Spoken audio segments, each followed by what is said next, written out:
It's SEC baseball today from Fayetteville. The Arkansas Razorbacks host the USC Trojans in the rubber match of this three-game Pac-12 SEC series at Baum Stadium. And welcome to our broadcast location. I'm Brett Tilden with former Arkansas All-American Troy Eklund. Great to have you with us here today. And Troy, the Hawks mustered just one run in the loss yesterday. It felt like in their first two losses this season that they kicked themselves with some mistakes. But yesterday, it was just the Trojans coming through with timely hits. Yeah, the starting pitcher for the Trojans, Quentin Longry, was really outstanding. Just kind of kept the Razorbacks off balance. But it was USC late in the game that finally was able to scratch across some runs. Yeah, with runner on second and third. Acosta comes through with a big base hit, scoring one run. Heston Kjerstad threw to the plate, got that runner. That kept it close. And then after a wild pitch, allowing a runner to go from second to third, a fly ball by Stuckey. And then in the eighth, Eric Cole with the solo homer got Arkansas within one run, but then the Trojans pushed one more run across. Here's the comparison. You see Arkansas out-hit USC 9-5, but the big number, 9 men left on base for the Razorbacks. Yeah, you're right, exactly right. And 1 for 8 with runners in scoring position. Dave Van Horn is trying to shake his lineup up a little bit. A couple replacements to kind of kickstart that offense. Speaking of lineups, let's see the USC Trojans lineup, and it changes with Chase Bouchard, the shortstop, leading off. Then Newt Barr batting second, and Perez back in the 3 spot. Paulson, the cleanup hitter. Acosta in center. O'Gwyn gets the start in right. Sable again behind the plate. Stephen Dubb, the DH. Angelo Armenta will be at third base. And that lineup will be facing Arkansas left-handed pitcher Casey Murphy. Casey Murphy was outstanding in his outing against Arizona last week out in San Diego.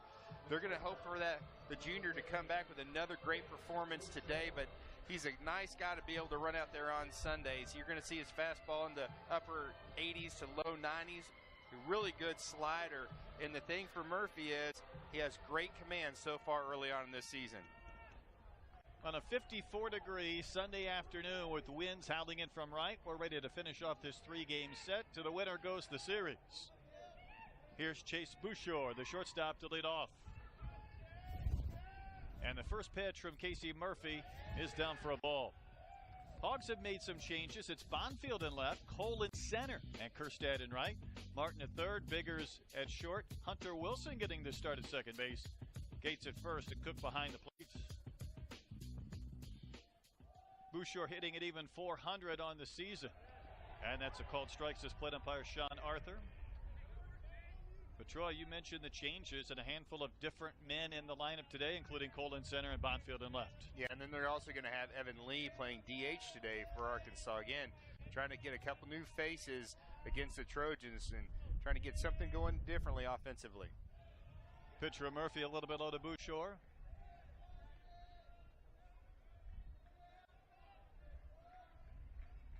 Bouchard had one of the 5 hits for USC yesterday, but he scored the first run of the game in the 6th inning that ended a streak of 32 innings without allowing an earned run in this homestand.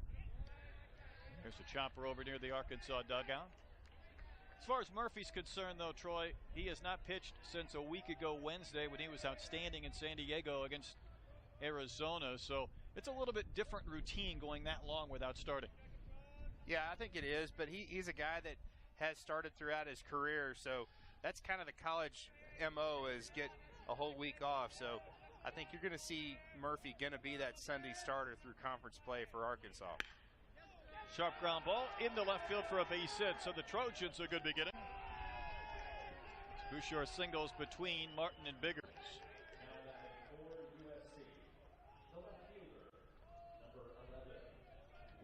In that game against the Arizona Wildcats, Murphy made his first appearance of the year, gave up just 1 hit, and struck out 6 over 6 scoreless innings. That was a 1-0 Arkansas victory.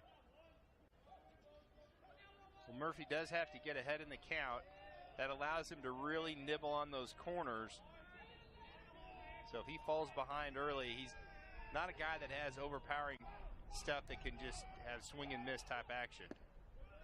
Lars Nootbaar will take a strike.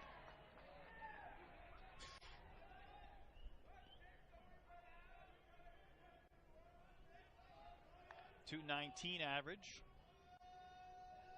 for the USC left fielder.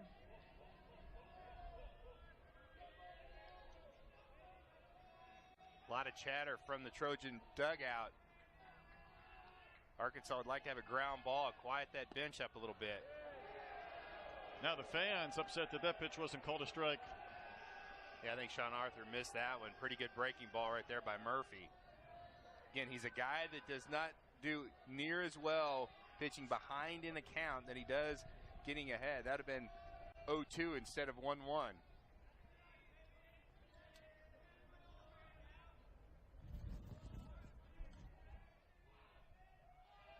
Murphy from the stretch, rip and a miss. I would suggest the chatter from the USC dugout, while probably warranted, may not be effective. Arizona tried something similar early in the game, chanting, "We are not Bucknell," and Murphy really kind of rode that motivation to an outstanding performance in San Diego. We've kind of seen those West Coast teams that a little more chattery from the dugout than you see in the SEC, but sometimes if you can get into the opponent's head, that's what they're trying to do. This one's in the air. Remember the wind howling in from right, so it's going to push this back and well out of play.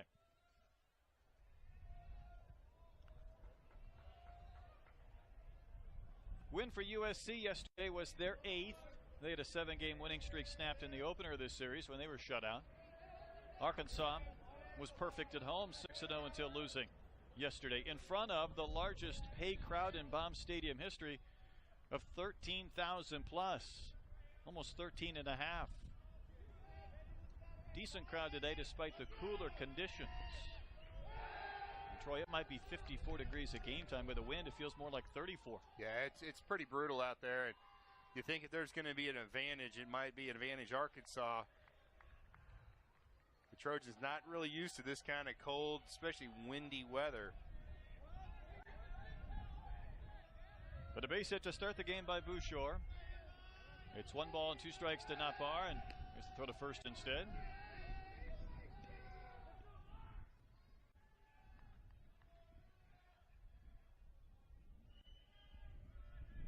Two strikes. Murphy really likes to go to that slider down and away.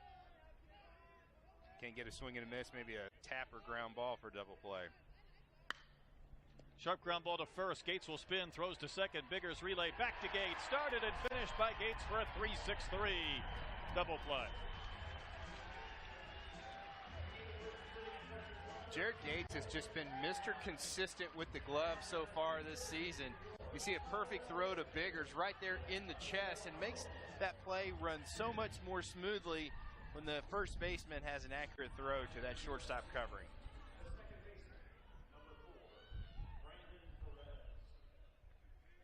So here's Brandon Perez with the bases empty and 2 gone. Perez hit on the hand by a pitch and had to leave after 1 plate appearance in the first game. Had it heavily wrapped yesterday and didn't look terribly comfortable, but he did then later in the game get a double in the 7th. Scored on a sac fly that made it 2-0, which was a huge run in the game. Yeah, he was the guy that was questionable. Dan Hubbs, the head coach for the Trojans, had to see if he was able to go. They had to wait till after batting practice and infield outfield before they penciled him into the lineup. Ball and a strike. See the numbers for Perez on the team, a .310 average for a club batting .263.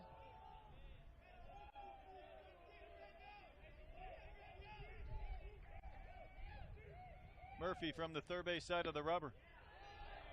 Didn't miss by much there.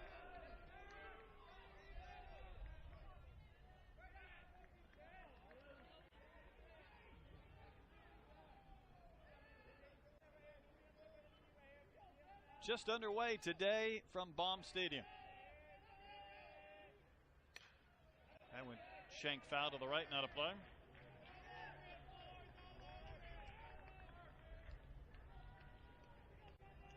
Grant Cook, the Arkansas catcher, and home plate umpire Sean Arthur having some conversations. I think he was trying to figure out where that strike zone is on that outside corner.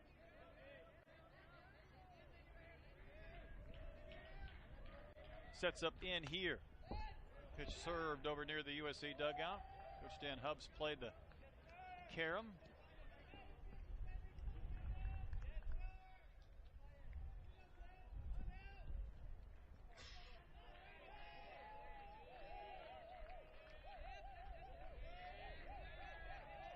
6th season as the head coach at USC.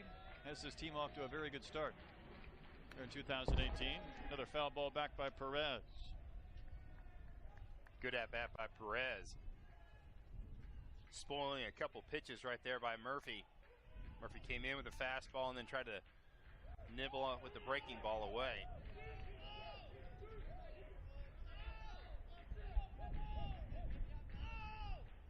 See if Casey can get a verdict.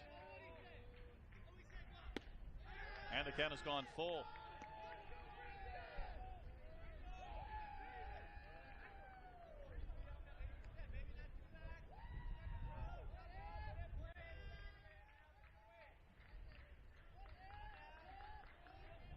This is a patient USC team, forcing Murphy to work. Here's a payoff and another foul ball. It's one thing about being selective at the plate, but this is also a team we've seen them spoil a lot of pitches. They really have. Just a sign of good hitters and not swinging the pitches outside the strike zone. Good look at Dan Hubbs, the skipper of the Trojans. He just talks about doing the little things well. He said, hey, if you do the little things well, the big things will come through. And things like throwing the ball, catching the ball, and just swinging the bat. Those little things he's talking about. Pulled out there to right center. Cole playing center field today instead of Fletcher. Makes the catch. So a leadoff base hit, but a double play. And Murphy faces only 3.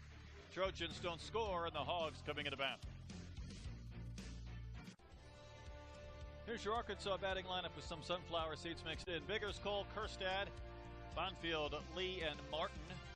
Gates, Cook, and Hunter Wilson getting the start at second base for Carson Shaddy. They'll be going up against the USC right-hander Kyle Hurt. Hurt, the freshman right-hander, called on by head coach Dan Hubbs, and he's going to be a guy, he says he's a really good competitor. He's going to be in that 90 to 93 mile an hour range with that fastball.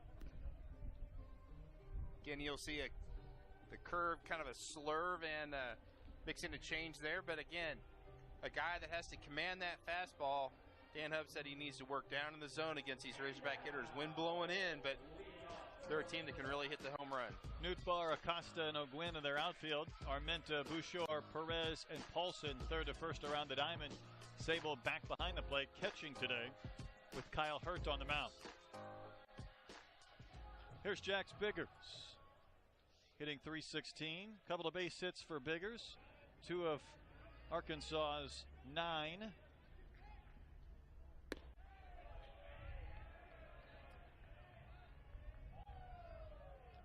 Outfielder O'Gwyn really cheating in with that wind at his back. He's going to try to take away a line drive against Jax Biggers, but if he gets a hold of one, Biggers might get a triple. Pitch for a strike over the outside corner.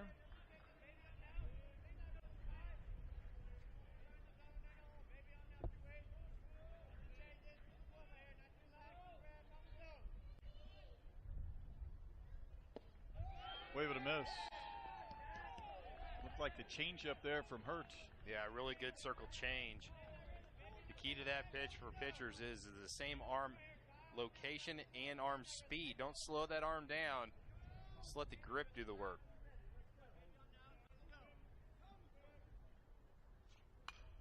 And he elevates the fastball.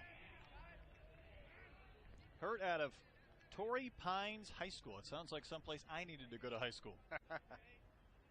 You'd go on a recruiting trip there for about a week. There's no doubt. Got a Rancho Santa Fe in California. So many California kids, of course, on this Trojan team. 6'3" freshman right-hander. And the breaking ball broke a little bit late. Dan Hubbs asked his catcher, where was that pitch? You saw Sable kind of motion to him, now it was up. Hogs would really like to get on the board first. That goes without saying. Every team does. But considering that they mustered just 1 run yesterday and it came on a homer in the 8th inning when they were trailing, took some of the steam out of a crowd of 13,500 that had packed the hill and were looking to see a series victory.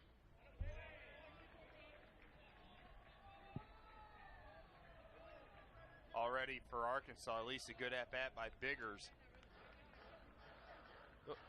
the leadoff hitter kind of sets the tone for the team. There's a good look at Dave Van Horn in the 16th season here at Arkansas. It's a phenomenal job he does year in, year out. Only 1 year that Arkansas has missed the NCAAs. Biggers works the walk. DVH pleased with that plate appearance to get a runner on.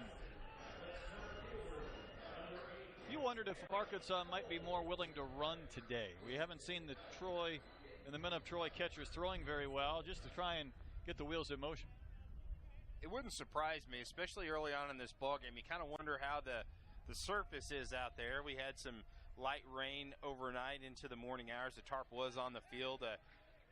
Both teams took infield, outfield, and batting practice indoors. So you always kind of think about that, but you're right. The Trojans have not thrown the ball very accurately down to second base. Sable with a good arm. Just haven't seen accuracy out of that throw. Eric Cole steps in with a throw to first instead. Biggers 3 of 3 on stolen base attempts for a team that's a perfect 11 of 11. Cole's home run came batting right-handed yesterday. He's hitting lefty against Kyle Hurt.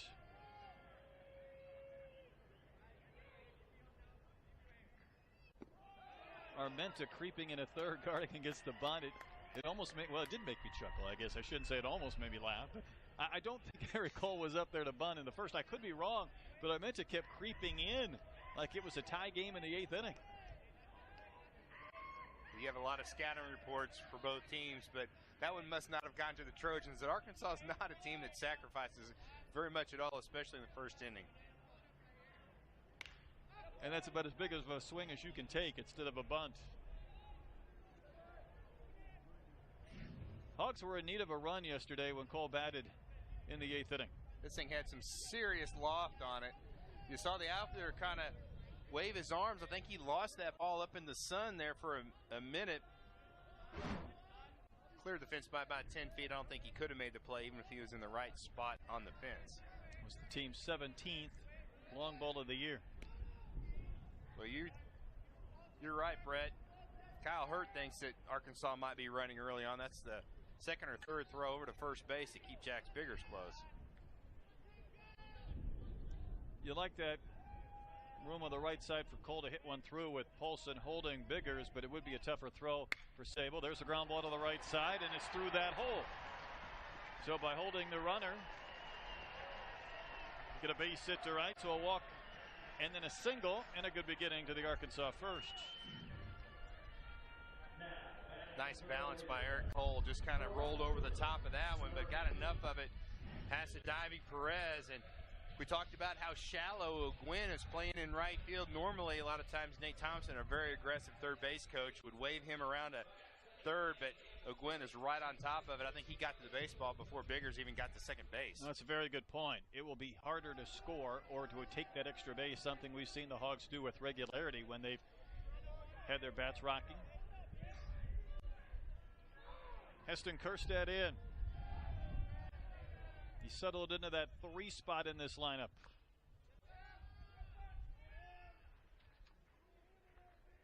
Kjerstad doubled on the right field line. He was robbed of a double by another play by Paulson yesterday. So his average dropped all the way to 405.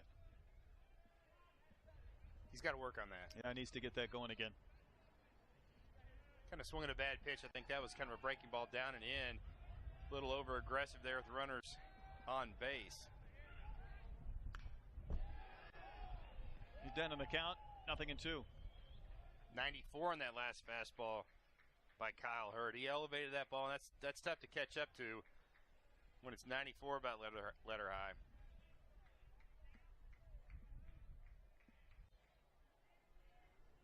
Biggers at second, Cole at first.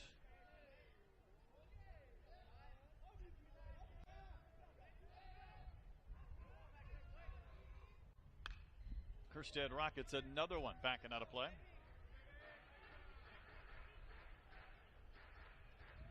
Just kind of checking out the defense here. Armenta at third. Only playing a couple steps behind the bag. You'd think he's might be playing a little bit deeper for maybe a chopper so it doesn't go over his head. But I've seen those West Coast schools, even with 2 strikes, still play tight at third base. Kerstead lifting one high and out of play to our left.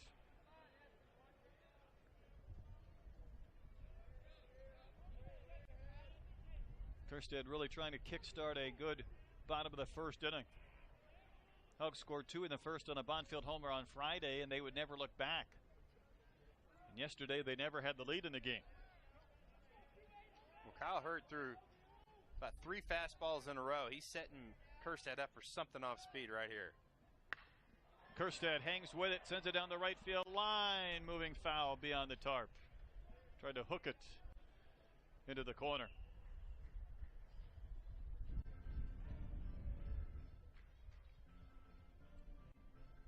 I think Sable, the catcher, came out there and said, hey, you got away with one right there. You saw Kerstead get way out in front of that one. I think it was a breaking ball, but you got to remember the count's no balls, 2 strikes. So you really don't want to give up an 0-2 base hit. He's saying, hey, I wanted that one down in the dirt.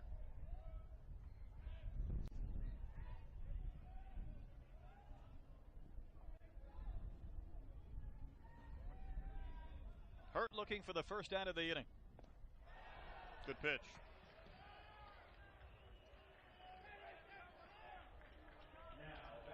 Really nasty breaking ball. A lot of depth on that ball. Kerstead went right over the top of it, but Kyle Hurt stayed on top of it, and that's how you got that good downward movement. Now he's a double play from getting out of the inning. Arkansas at first and third, nobody out in the 6th inning yesterday. The Trojans got a double play and the inning ended.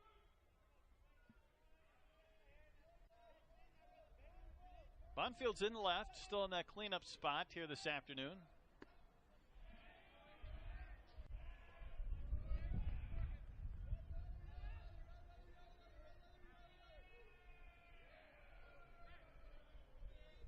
The wind just wailing straight in from right field. I mean, fly balls and pop-ups, run them out today because you never know where they're going to end up. There's a lot of balls that might start off fair that are going to be pushed well foul, so it's going to have quite an effect on anything in the air today. I think anything in the air, even something hit the left field, is going to get knocked down. Good speed on the bases for Arkansas. Bonfield can find a hole somewhere. Biggers will easily score.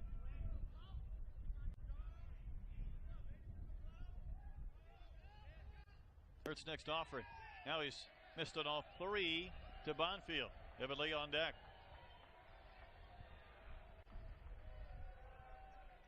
Bonfield has been consistent, but you'd think Dave Van Horn would like the lefty-righty matchup with Evan Lee hitting from the left-hand side in the on-deck circle.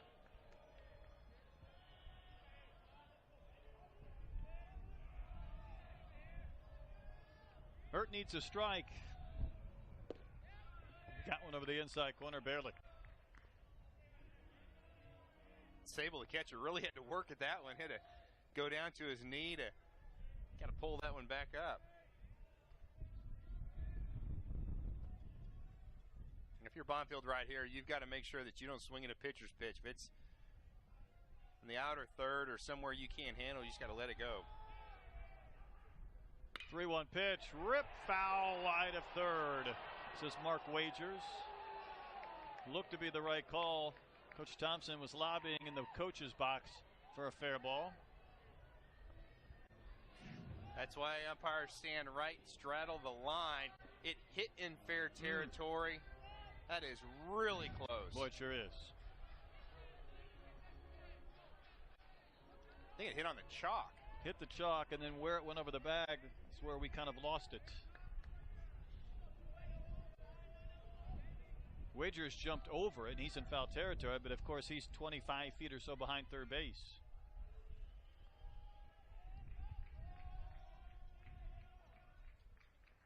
Another payoff.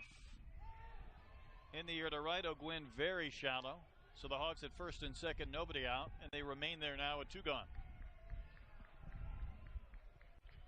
Always like to play devil's advocate and think, okay, well, if they would have bunted the runners up to second and third, that ball's not deep enough to score Jax Biggers. I mean, that is a high school throw into the plate.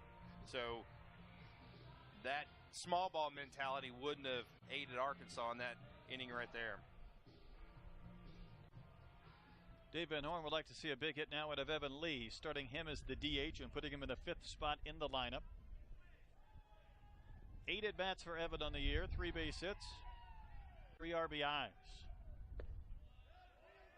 Starting with something off speed, a changeup for a strike. Evan Lee, a two-way guy out of Bryant, Arkansas, suburb of Little Rock. You'll see him pitch, and Dave Van Horn said don't be surprised. There's games that you might see him pitch and be in the lineup hitting for himself. Ball and a strike to the Hogs DH. After leaving 9 men on base yesterday, they've put their first 2 aboard in the bottom of the 1st. In danger of stranding Colton Biggers.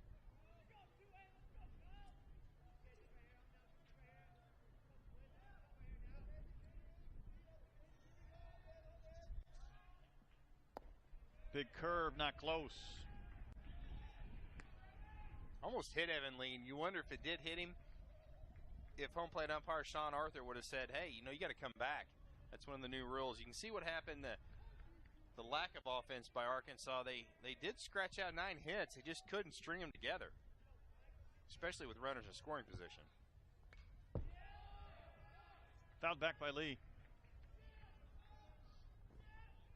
Well, Evans going to tell himself that's the pitch he missed right there. Every at-bat usually get one good pitch to hit. That one's right there, about belt high, right over the plate.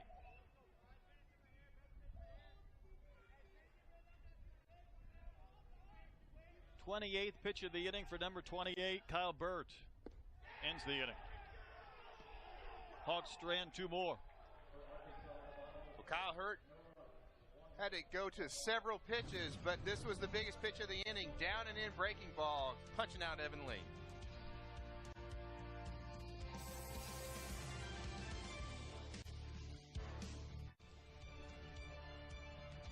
"55 degrees, or so they say, today at Baum Stadium. Winds out of the southeast at 12. I'm not buying that either. I was going to say, the temperature, I'll give it to him, but the wind, it's more like 22 instead of 12. They got the cloudy part exactly right. Stocking cap weather. Break the camo out. Scoreless first inning. There's Dylan Paulson, the first baseman.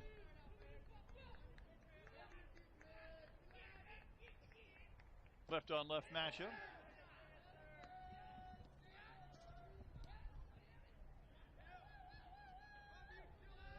Murphy gave up a single to Bouchard. He got a ground ball double play and a fly out to end the inning. See how the wind pushes this ball away from Bonfield.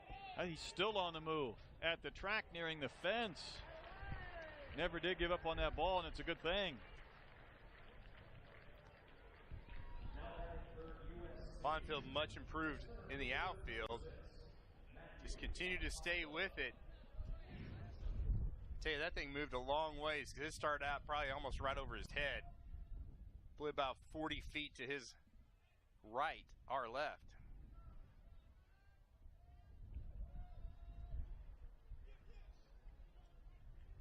Here's Matthew Acosta, the center fielder. His base hit off Cronin into left field. Scored Bouchard with the game's first run in the 6th inning yesterday. Kerstead made a perfect throw to the plate to get Sable to keep it from being a 2-run inning. But it would give the Trojans a lead they would not relinquish.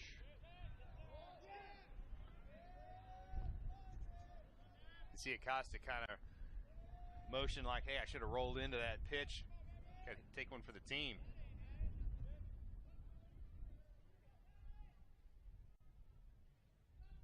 Ten hits on the season for Acosta. That's in again, 2-1. Murphy's not afraid to pitch on both sides of the plate. Sometimes you see guys that aren't power pitchers will always pitch away from hitters. He'll go in there and command both sides. Now he works outside but misses again, 3-1.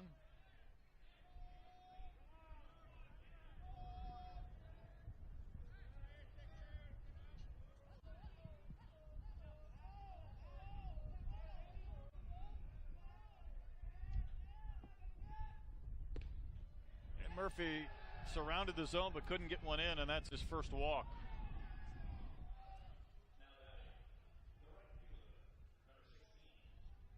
You can see that kind of smirk on Murphy's face. He thought, I got a piece of that inside corner.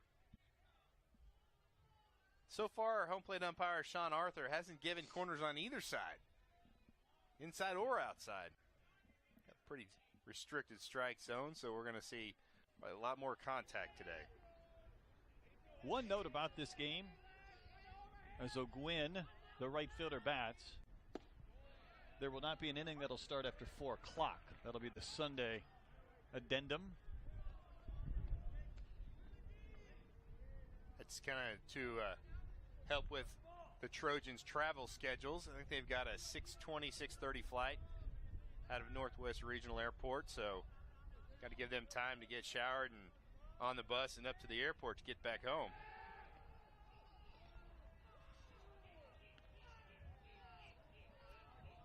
Gates going without the sleeves over there at first. Gates is just tough. No sleeves, no gloves, no batting gloves when he hits. Just old school. And a ball punched into right for a base hit. See if Acosta tries to go to third. He will slam on the brakes. And now it's the Trojans' turn to have 2 men on base.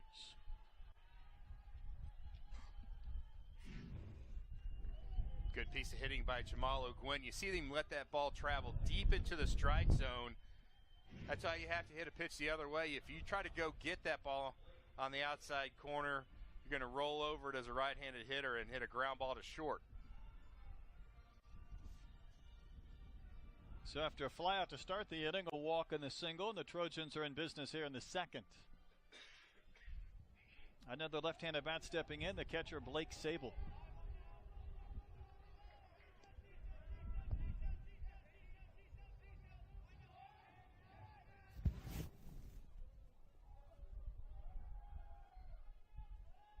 Murphy more deliberate with men on base.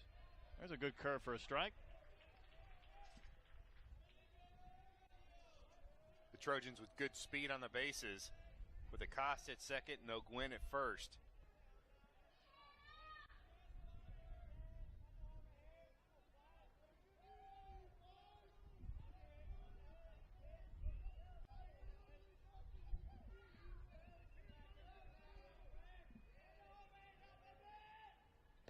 Wave to miss. Boy, just by getting ahead early in the count, sometimes you can get that chase swing on the next pitch. Swings the leverage. Yeah, it really did. That was only 87 on the fastball, but it's all about location, not always about velocity. Saw Sable with a pretty defensive 0-1 swing. Now Murphy's got him 0-2. I wouldn't doubt that big sweeping breaking ball, maybe 6-8 inches off the plate. Went upstairs instead. Too far up in the zone for Sable to chase. Murphy's still talking to Biggers out there at second base, saying, hey, one right back at me, I'm coming to you.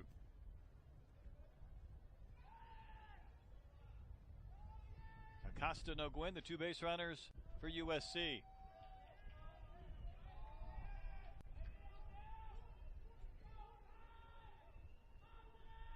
The pause in the pitch. No chance that stays in play. Yeah, you kind of brought up the pause that Murphy had right there. A lot of times as a pitcher, you want to change up the rhythm to the plate, especially to make sure that the runner at second doesn't get too big of a lead, but also really more importantly is it throws off the timing of the guy at the plate. Sometimes the more you hold the baseball as a pitcher, that causes that batter to kind of tense up a little bit. They'll kind of overgrip the bat and just get a little tense, not as fluid on the swing. Strike 3 called. Good pitch over the inside corner. First strikeout for Murphy, second out of the inning. Again, Murphy not afraid to go inside. Throws that ball. That looks like it's right down the pipe. I think Sable thought that ball was down. Looked like it was right at the knees.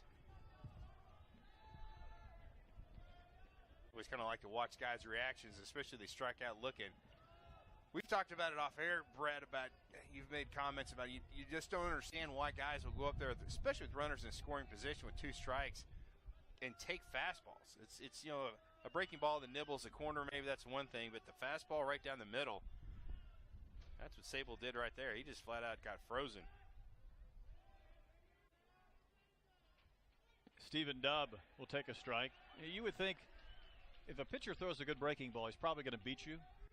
But the fastball is the pitch that you need to be able to hit, and if you're taking it, it appears to me that you're not ready for it. Yeah, I agree. Especially if it's not like a borderline pitch. If it's one that's just right there. Cook had one of those yesterday in the game at a critical time.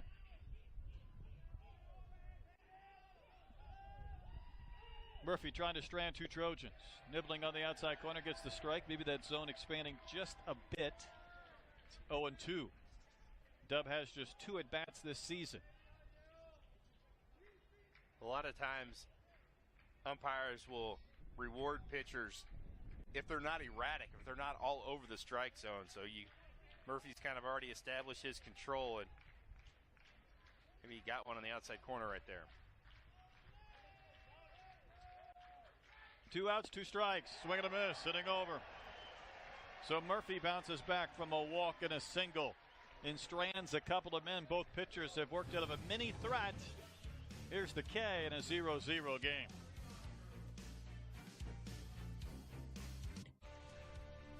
Well, Arkansas, let's see what they need to try to pull out a victory today. Yesterday, the 6 through 9 batters were 1 for 13, Brett. They just didn't get it done. And they need to shorten up those swings. They had 8 strikeouts in yesterday's ball game. They need to try not to hit home runs, especially into this wind, and try to hit line drives, ground balls. First pitch to Casey Martin in there for a strike from Kyle Hurt. Martin moved up to the 6 hole. 10 hits and 3 home runs. Rips and misses at a 91-mile-an-hour fastball.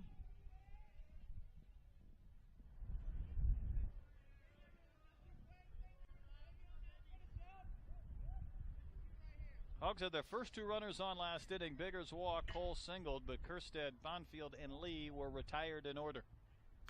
That pitch caught too much of the plate, 0-2. You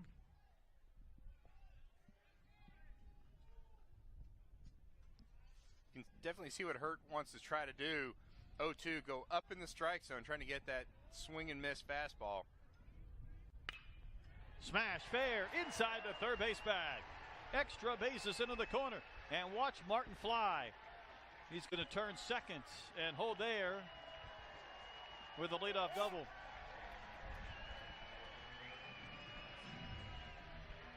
Just hooked right inside the third base bag. Just a hanging, get me over curveball. Armenta just dove over the top of it, and Arkansas's got something brewing here in the second. Hawks have hit a few balls down that third base line that have gone foul here in this series. That one, they get inside the base. Let's see if Jared Gates can do his job. His job is to hit the ball to the right side of the field. If you get in the air, he's got to hammer it, because he's trying to move Martin from second to third base. The fly ball to right, he better drive it to give Martin enough time to get there. And Hurt works him away, but gets the strike on the corner.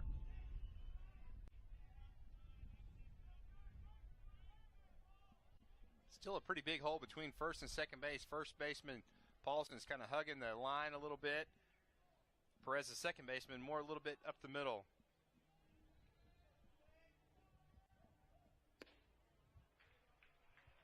Outside to Gates.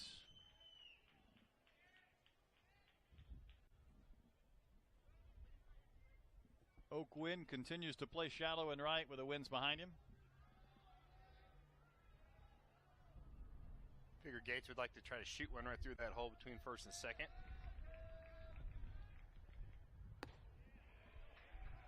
Hurt threw 28 pitches in the first.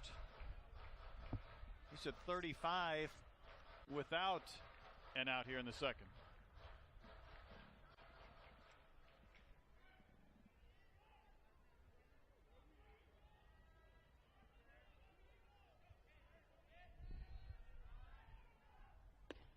Big cut from Gates.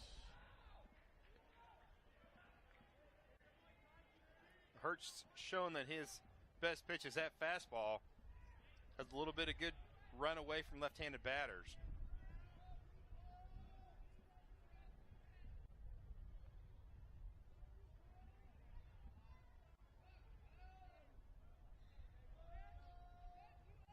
Martin with the double to start the inning. Bouchard cutting in behind him. Ground ball up the middle. This will get Martin to third.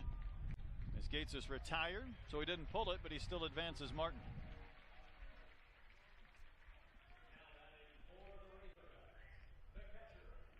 Well, for the Trojans, they need to continue the small ball. That's take walks, move runners up with sacrifices, and then they need to stay away. They need to pitch these Arkansas batters on the outside corner. But still, even with this win, we've seen Arkansas players with some tremendous power drive the ball through the teeth of the wind here at Baum Stadium. Grant Cook will bat.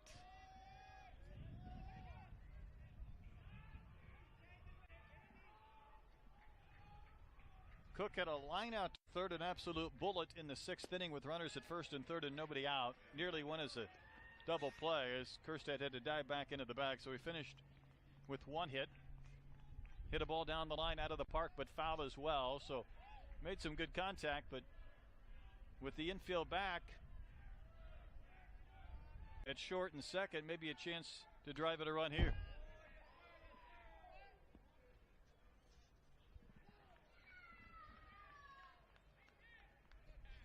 Arkansas baseball tweeted out earlier today that maybe it's something about March 4th in Grant Cook, because in 2016 and 2017 on March the 4th, he's gone yard. I think you asked him that last pitch. That was his opportunity to hit one out of the park. It was right down the middle. Kicks away from Sable, but not far enough away for Martin to think about trying to score. Good job by Blake Sable. Just throw that body in front of it. Do anything you can to keep it in front. Saved a run right there. Martin was like a cat over there at third base. He was ready to pounce toward home plate.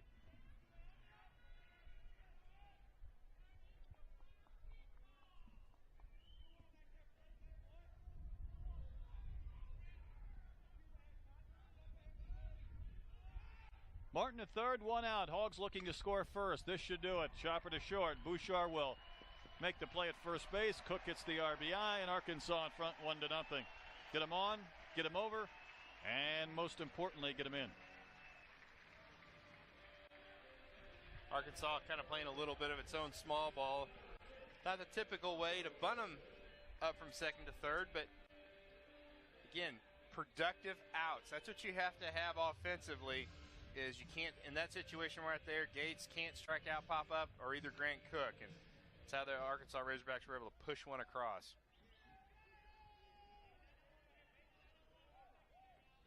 Hunter Wilson, the batter, getting his start at second base instead of Carson Shaddy this Sunday afternoon.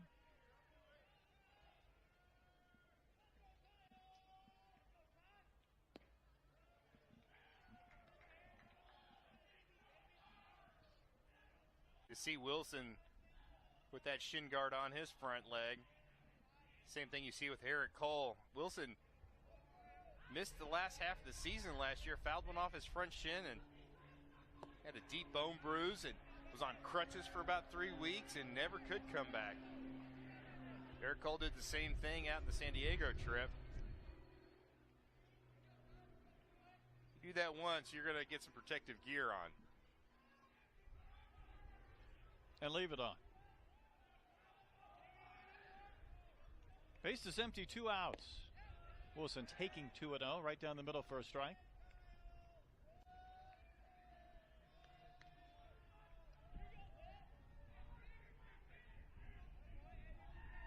Hawks stranded a couple of runners in the first. They took advantage of the double here in the second. Might get another runner on here. 3 balls and a strike.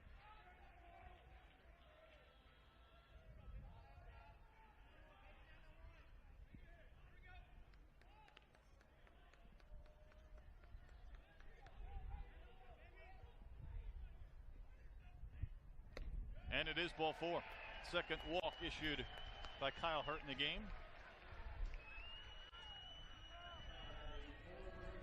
You never want to walk anyone, but you sure don't want to walk the 9-hole batter. Especially a guy when his first game to start is the third game of a 3-game series.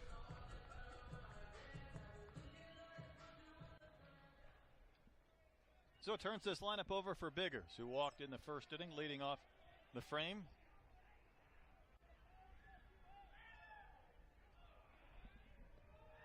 And Wilson has to scramble back in. He's not attempted a stolen base this season.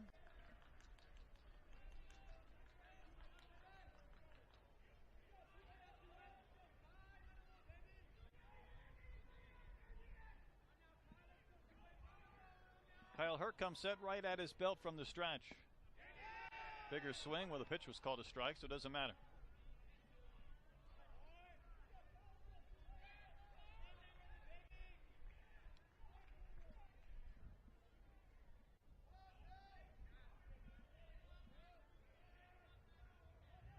Arkansas in pursuit of its 9th win in its 12th game today. They have the early lead, but they'd love to tack on.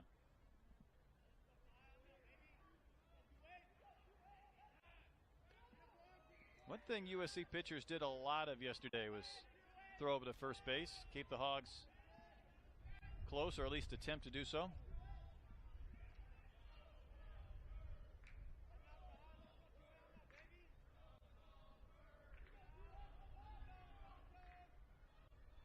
Good count for, I was going to say, Wilson to maybe try a steal attempt.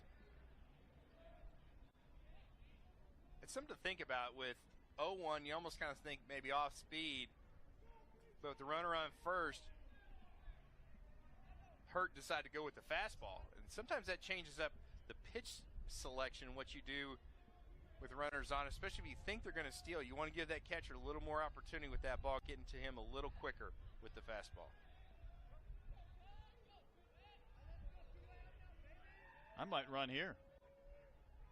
Worst thing, Biggers leads off next inning. Of course, that would have been the one pitch you would have been concerned about, an elevated fastball to throw on. Almost kind of like a pitch out over the plate. Yeah, definitely a good count, 1-2. Especially after seeing the fastball. You're almost daring them to throw another fastball. Right.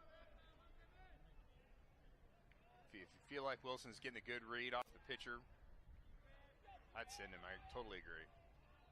Not going. Tapper fouled by Biggers.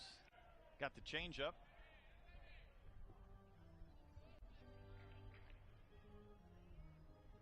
That was pitch number 50 for Hurt. He's racking them up in a hurry. Sure is. 28 in the first inning. Bullpen is the strength of this USC team, but I don't think they really want to go to it in the 4th or 5th.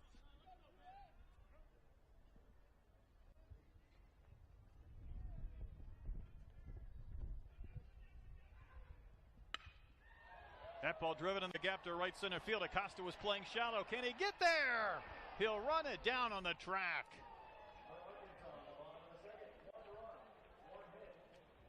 That took another run off the board. The Hogs do score first. 1-0 lead through 2. We talked about Casey Murphy's control. You see him paint the outside breaking corner with the breaking ball right there, and then the fastball away. Again, just being able to move that ball in and out, up and down, and then goes down in the strike zone with the fastball. But each time, control is his MO. When he is on and throwing the ball where he wants to, he is awfully tough from that left-hand side. How do we make that ball spin there at the end of that graphic? That's kind of cool.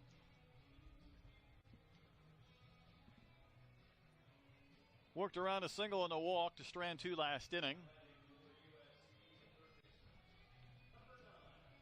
It'll be 9-1-2 at the lineup for the Trojans here in the 3rd inning.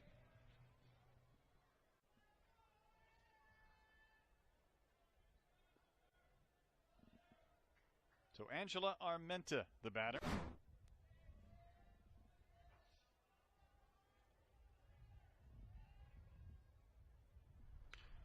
First pitch hacking. That one will be back and out of play up on top of the roof with a thud as well.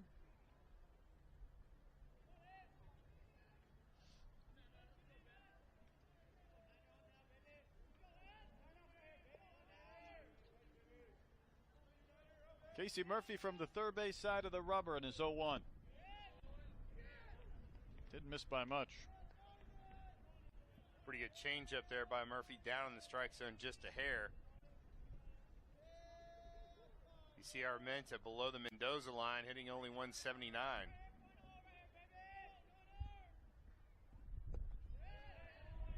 Takes ball 2. Really surprised Murphy's kind of pitching backwards right here. Got a 9-hole hitter hitting below 200. Throwing fastball, first pitch strike, then you go change up breaking ball. There he paints a fastball for a strike. That's one thing you can do with a guy that's got some really good control. You can try to sprinkle in a little off-speed pitch in the middle of the count because you know he can come back 2-1 and throw a strike. Chopper up the middle. Biggers will come get it. Took his time to make sure he offered a good throw. And retires Armenta. And that plays right in front of Biggers. He could see Armenta's about halfway down the line when he gets the ball. On this cold day, made sure he got a really good grip on that. Found some seams, probably spun that ball in his glove and made the easy flip over to first.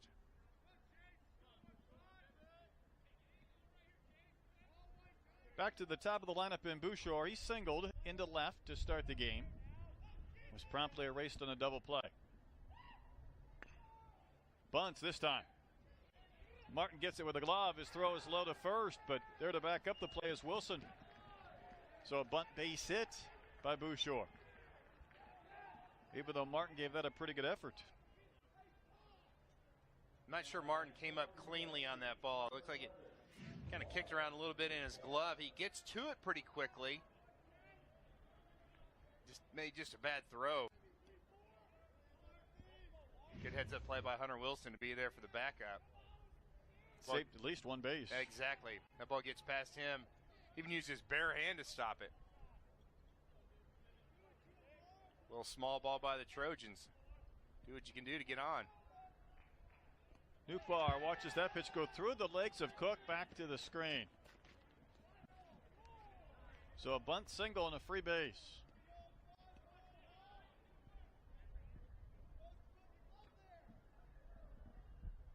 I don't think that bounced. I think that's going to be a pass ball. Pass ball's on the catcher, wild pitch on the pitcher. Usually if it doesn't bounce in the dirt before it gets there, it's going to be a pass ball.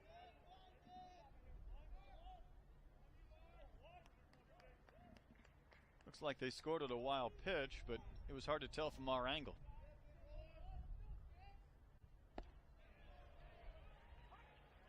Strike called. Let's take a look, see what happened on that last one. See if it catches the dirt before it gets to home plate. Yeah. Cook just came up on it. Thought it was going to bounce, and it just kind of skidded in that dirt.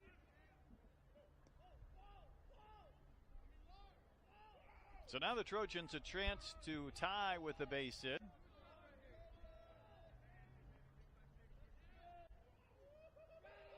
Huge lead for Bouchard at second. And Murphy's curve sweeps outside.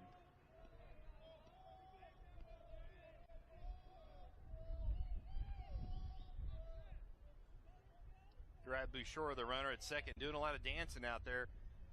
Took a big hop and got a really big lead. And about the same time, Biggers kind of snuck in behind. Thinking that he could have continued to the base and had Murphy spin, they might have got him. Very active out there on the bases. That one's fouled back. Soft track. Repair your divots. You can see it looks like almost like his spikes have got clumps of mud in there. It's like you need to go behind the mound and kind of clean them off. He'll take a Stumma Bomb Stadium home with him to Los Angeles.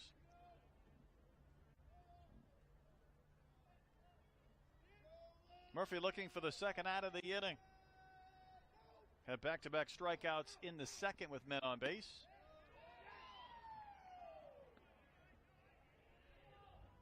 Runs the count full.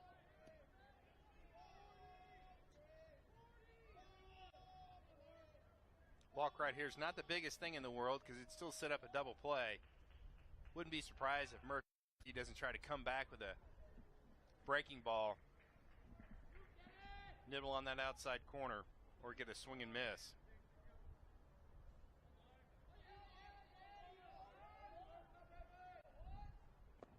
Ball 4. Bunt single, wild pitch, walk. And now it's the heart of the lineup due up, and Perez and Paulson.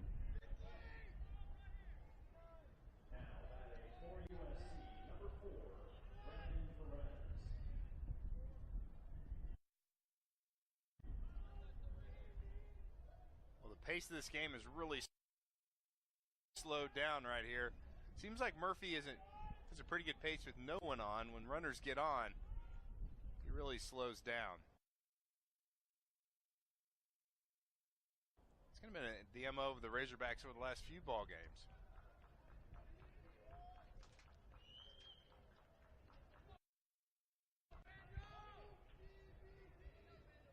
Murphy not showing much emotion, but he needs some outs here in this third inning.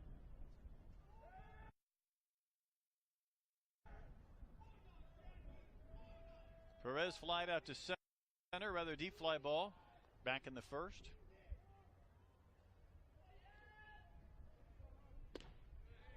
High again. I don't think Murphy necessarily agrees, but he's trying to find that zone.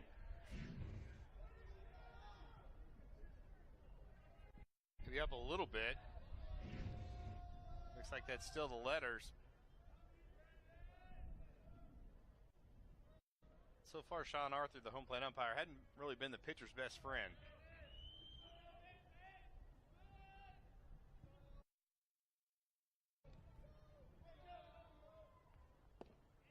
There's a strike from Murphy. He said, if you don't like it high, I'll work down in the zone. Outside corner knee high always seems to work. Arkansas's got several pitchers running down to the bullpen. They've all got jackets on. Not really sure who's who.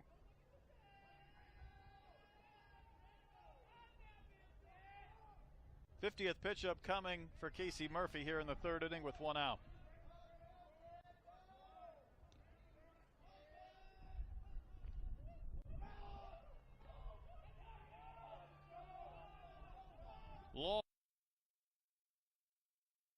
Long pause, and the pitch is a strike. I was expecting that one to be called a ball. That was a very deliberate strike and delayed call by Sean Arthur. He thought about it. I guess I'll give that a strike. Saw Grant Cook really try to get on top of that ball and kind of try to pull it down into the strike zone.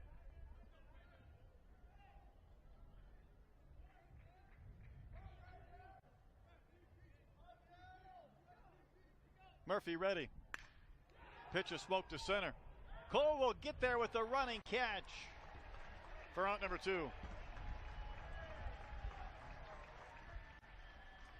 There's how you have to know the wind, and Cole's playing fairly shallow off the bat. Looks like it had a chance to get down. Cole with a really good angle cut that ball off, and the base runner, Bouchard, he went about halfway between second and third, had to scramble back to second base.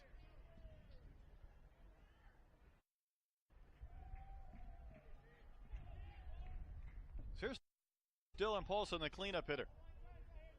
Flied out to the warning track in left to lead off the second inning.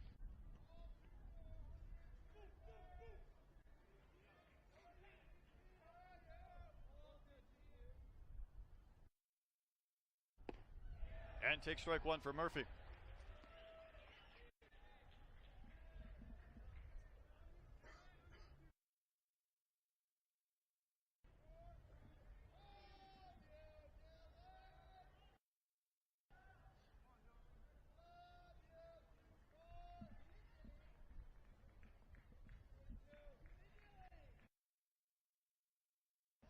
Neither team has lacked for base runners in the early innings.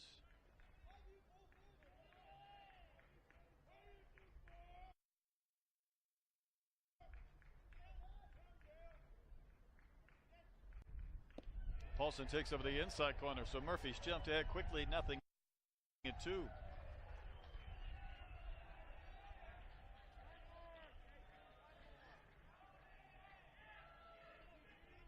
Paulson not agreeing with that last call.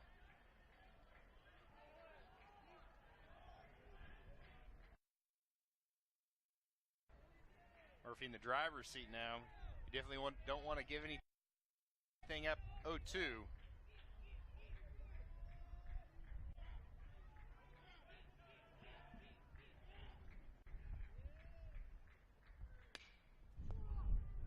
Lifted to left, playable for Bonfield.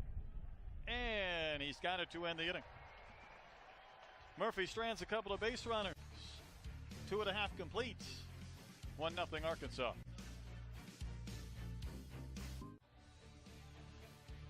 Here's what the Hogs did against lefties this series. Longree and Escada yesterday.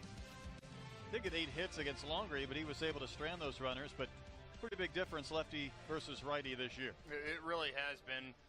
Arkansas has a ton of left-handed batters in this lineup. A couple switch hitters, and here's one of them, Eric Cole.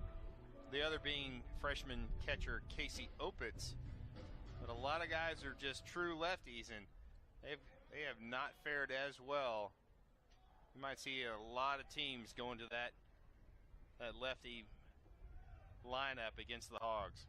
Especially if you have a 3-game series, find a way to throw in the lefty starter or have a couple of guys in the bullpen ready to go. That's why I think this guy, Eric Cole, is one of the key hitters in this lineup because of his switch hitting ability. Sweeping curve for a strike. Again, in typical West Coast fashion, those West Coast teams will play that third baseman really, really tight. Armenta even with the bag at third, so a chopper could bounce over his head down the left field line. Even with 2 strikes, they'll keep that third baseman tight. He's kind of moved a couple steps back, now more a little traditional depth, but up to that point he was even or even inside the base.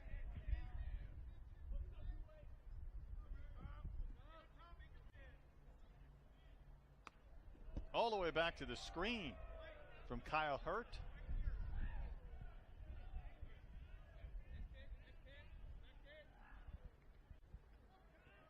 Sable wanted it up, so Hurt delivered it up.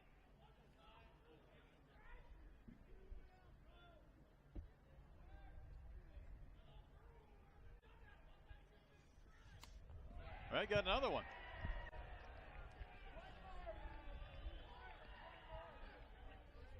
Sable's a little frustrated. He's jumped out of his crouch twice, even with nobody on base. Watch those pitches sail back to the netting. Right now he's looking on that shin guard and it says, a pitch that's not over my head. Let me call for that one. Misdirected towards Bouchard, and Cole will get himself an infield base hit.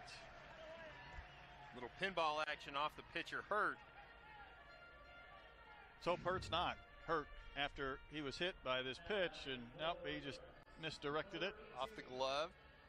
Heads up play by Bouchard, the shortstop. Don't try to be a hero right there. Cole's about a half a step away from the base. Whenever you field it, don't try to make that throw and create a bad problem into a worse one and throw it into the stands and allow him to go to second base.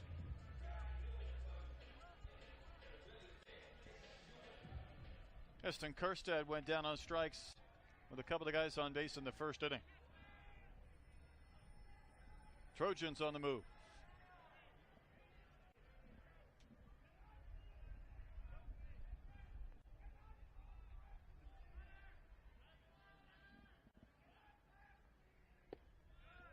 Heston takes a 92-mile-an-hour fastball for strike one.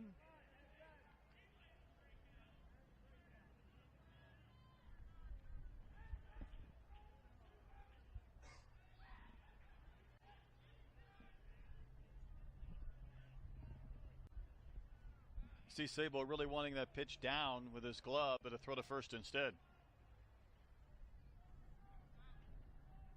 Cole leads his team in stolen bases with 4. You don't think of him necessarily as a stolen base threat, but bad wheel and all, he leads his team.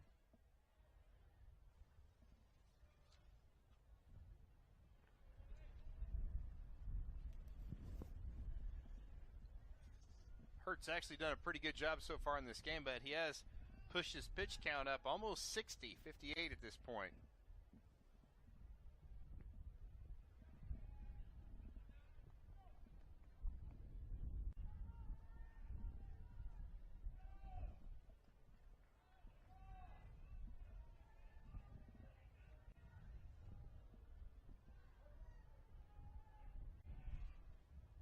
Cole draws another throw.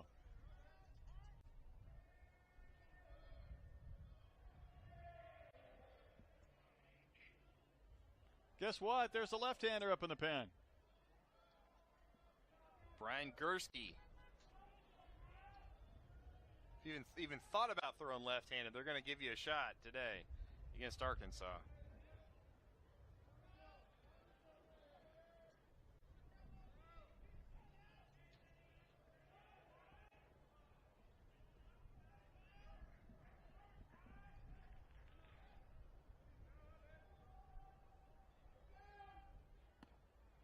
Fluttered up and out to Heston, a ball and a strike.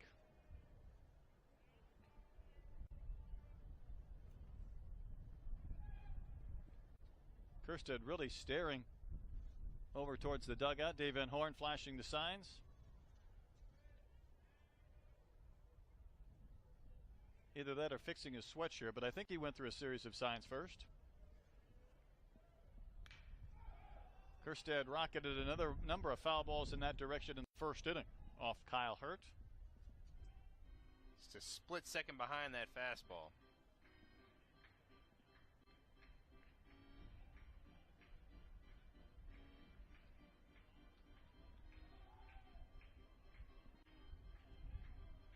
Arkansas's run came in the second. Martin doubled, moved to third on the ground out, scored on the bounce out to short off the bat of Cook. Leadoff infield single by Eric Cole here in the third inning. And Hurt has become much more deliberate as well with a runner on base.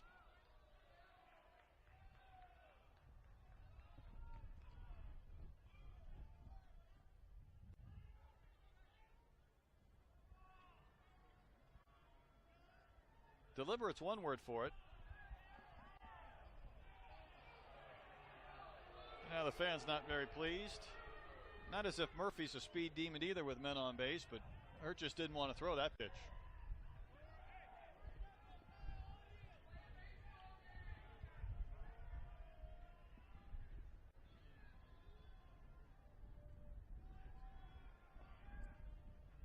Sable sets the target. Pitch is smoked to second. Should be 2. And the Trojans get the 4-6-3. Double play. Perez to Bouchard. Back to Paulson. That's a disadvantage of not starting the runner right there. You want to leave that big hole for Hurt Kerstad to hit through it, but when you hit the ball hard like he does, there's no chance to try to beat out that double play.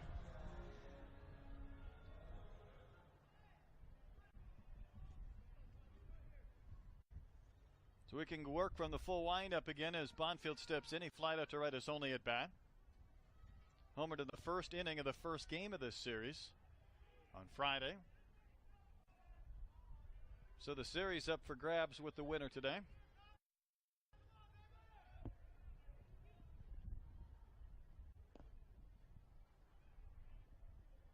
I would say with all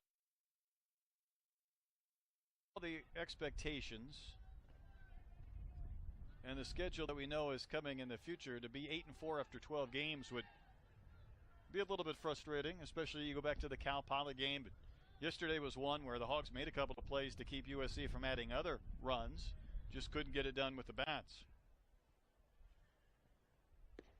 A couple of balls that were hit pretty hard, especially the line drive by Grant Cook down the third base line. You figure if that can get fair, score a couple runs and really change the complexion of that inning. It's kind of hit a few atom balls right at the defense.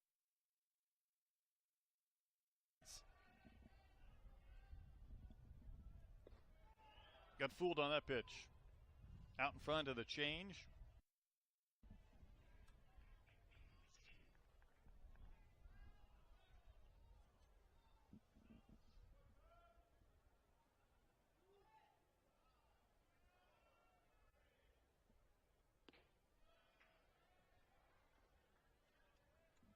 USC has stranded 4. Arkansas has left 3 men to this point. Each team has hit into a double play.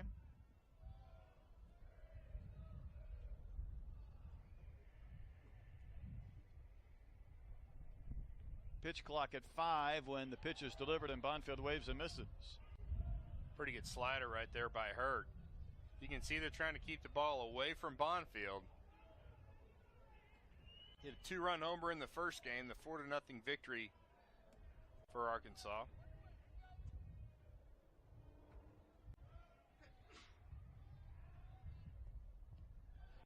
And Bonfield able to work the walk, so he took the count full. As the pitch count now approaches 70 here in the third inning, Evan Lee will bat against Kyle Hurt. Good at bat right there by Luke Bonfield. And nobody throwing down in the bullpen for the Trojans. They were up earlier stretching and working, but it looks like this is still going to be Hurt at this point. Lee got the start as the DH in the 5-hole today. Struck out in the first inning. A couple of men on base.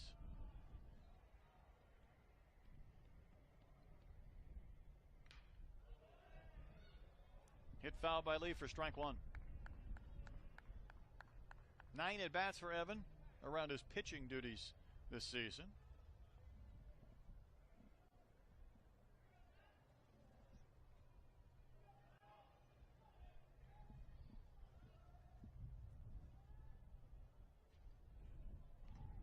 Bonfield not much of a threat to steal at first base, but they're still gonna throw over.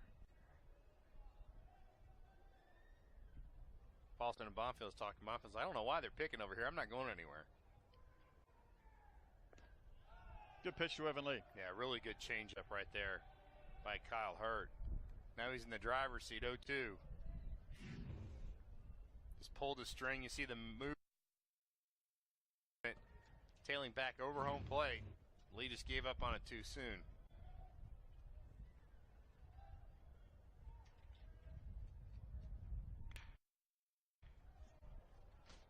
Lifted down the left field side, bending back up into the seats.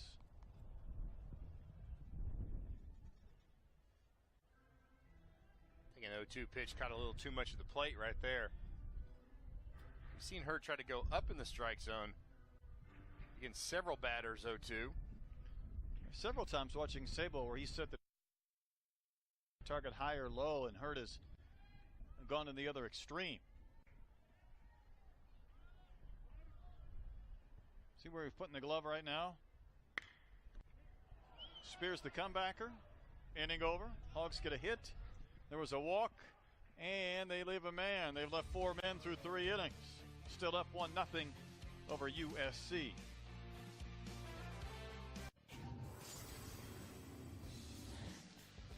There's a couple of upsets in the world of the SEC yesterday. Georgia blanked at Charleston. Bulldogs lost their second straight to the Cougars. Vanderbilt lost to Louisiana. Ole Miss split a doubleheader out west. Yeah, that Louisiana team's always good. Raging Cajuns, that was the tournament in Houston at Minute Maid. 9 games in 3 days. Kentucky and Vanderbilt both participating in that event. There's the Frisco tournament taking place as well. Here's Matthew Acosta. He walked back in the second against Casey Murphy. Good sweeping breaking ball for a strike. Speaking of schedules, for USC. If they could win a series here, this would be such a huge pick-me-up for the program. They'll play in the Dodger Stadium event next weekend. It's a great thrill. They'll see TCU, Vanderbilt, and UCLA. Pretty tough stretch of their grid. It really is, and that's what head coach for the Trojans talked about. He said, hey, we're getting ready to see what our team's all about. Murphy bounces that one back to the screen. Coach Hubbs talked about having to create their own energy here in this ballpark, and yesterday was a good example. He said it's 35 against 13,035, and meaning his guys had to bring it internally up against a hostile environment, but it had the feel of maybe a regional game. Ball smoked to right. Even with the wind, Kerstead has to back up, but he'll make the catch.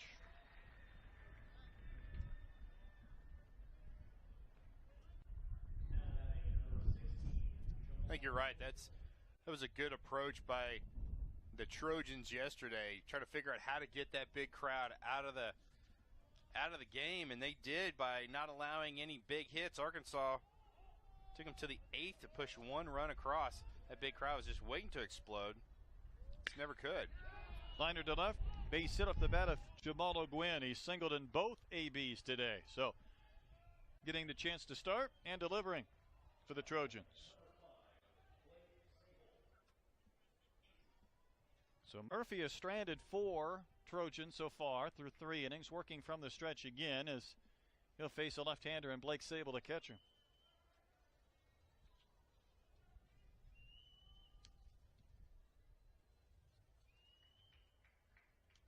Now, if you're an Arkansas fan, you're thinking, okay, great, we got the catcher up. Easy guy to double up, but Sable, not your typical catcher. He runs about a 6'7", 60, so. Biggers starts to backpedal. He'll make the catch. They're able to get it out on one pitch to retire Sable. He was waiting to see if Bonfield was going to come get it, but Luke was quite content to let Jax take it. Yeah, off the bat, Jax is calling it, and then that wind just continues to push it out to his right.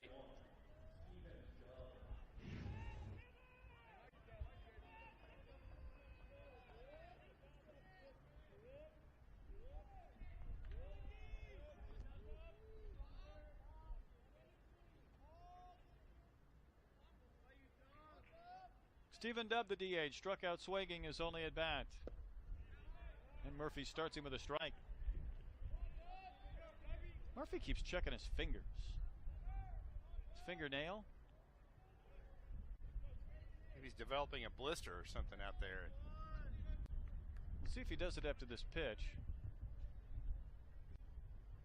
Blaine goes to his mouth between pitches, but Murphy's been flicking that fingernail. Swing and a miss. See if he does it here. See him looking at that finger? No, he's blowing on his hand, but once he puts the ball in the glove, see if he motions at all with his finger. Maybe his finger's just trying to keep the feel in that finger being cold. Suppose that's it? Possibly. 2 strikes on Dubb. We'll have to watch that as the temperature warms up and see if he continues to do the same thing. Warms up. Gets to be baseball temperature instead of football weather. Oh, you mean not today, you mean in another game. Yes, down the road. A month from now. Yeah.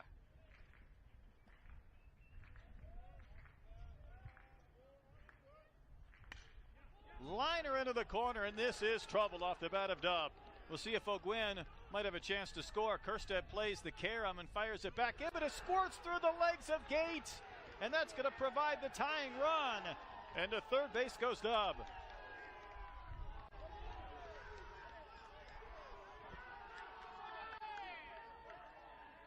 I'm not sure how the sure-handed Gates let that ball squirt through.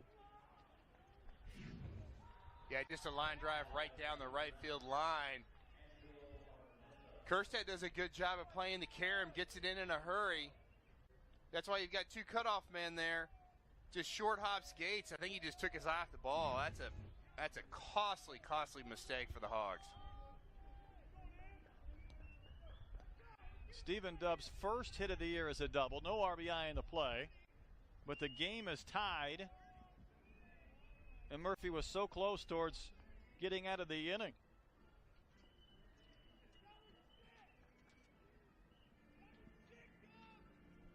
And Wes Johnson pays a mound visit here in the top of the fourth inning. That's one of those ones as a pitching coach. You've seen the several batters sting the baseball, so you think that Murphy's getting that ball up in the strike zone just a little bit more. I think it all started with the ball that Acosta hit. He smokes that ball to right field. Probably going to be over Kerstad's head, but the 20-mile-an-hour wind knocks it down. Barrett Lowski up in the Razorback bullpen. Arkansas still has Jake Reindl down there. He's not throwing as of yet. Error was charged to Gates, by the way, that allowed the run to score and Dub to go to third base.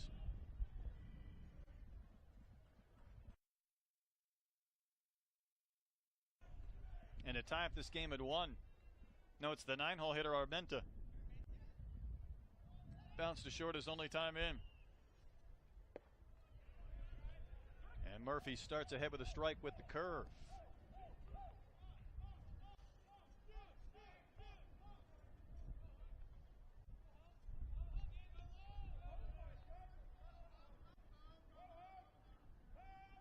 Trojans have 5 hits now in the game. Hit well to center, but Cole will make the catch. So an unearned run will tie the game. We go to the bottom of the fourth in a 1-1 contest. Martin Gates and Cook do up.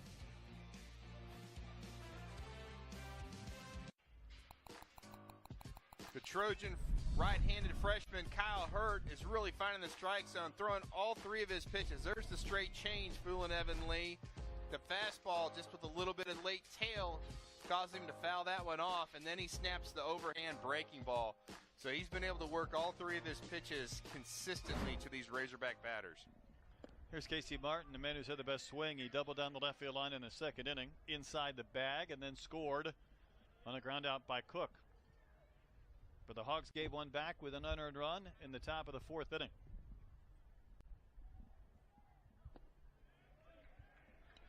Kyle Hurt up over 70 in the pitch count. That's what he's done. He's worked around the 3 walks. None of them have scored.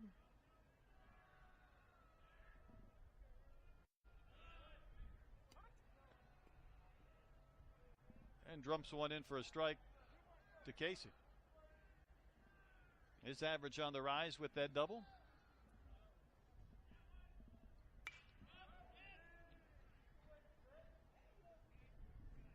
Good job by Hurt right there. Excuse me.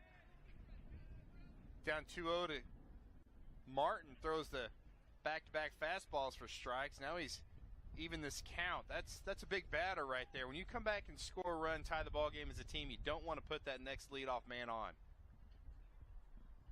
And the 2-2 pitch, Martin spoils it.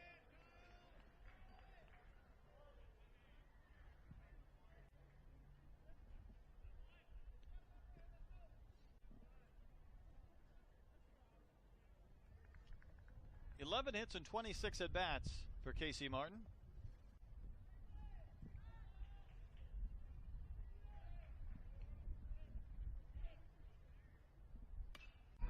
Pops that one up with a wind. See if it'll push it out of play. Right now, Sable looks like he has a chance, and he will make the catch.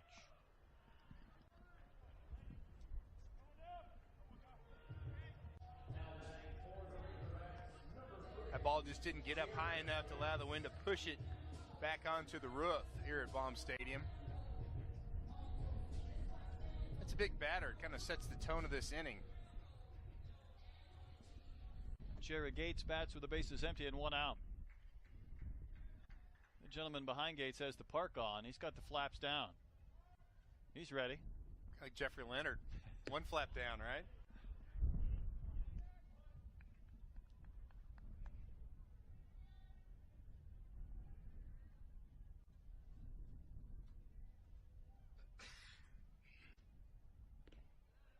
That just rolled right in there for a strike.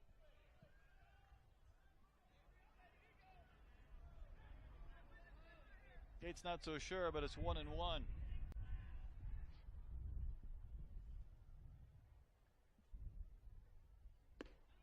And rips through a 91-mile-an-hour fastball, and he's down on the count. Hurt has been able to elevate that fastball against the Razorbacks. Has a lot of swings and misses. A lot of ground balls as well. This one into the left field corner, and it will find the seats.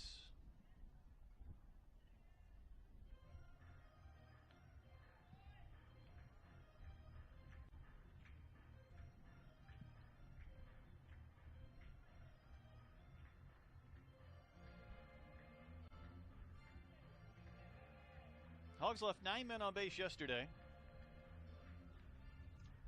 They out-hit USC 9-5, but could push across only one run. That came on a solo homer late in the game by Eric Cole. Curveball rolled to second. A lot of ground balls today. And there's 2 outs. 6 ground ball outs by Kyle Hurt. So quickly, 2 outs, base is empty. And Grant Cook will bat. He has an RBI on a ground out in the second. And that's when, in a 0-0 game, USC played the infield back. It was a slow high chop at a short, but easily allowed Martin to score from third base.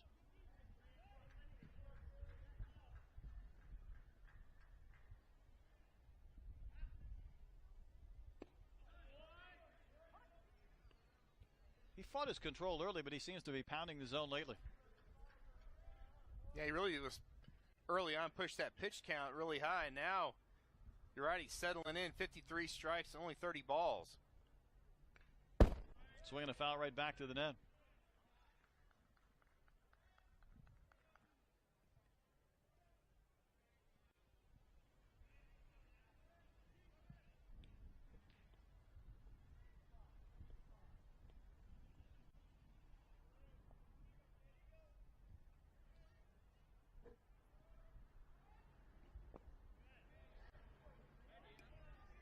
Try to get Cook to chase 0-2.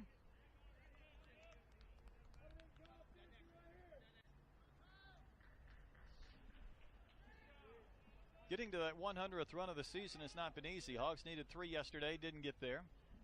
Needed 2 today, and they've pushed across 1. This is the 12th game of the season.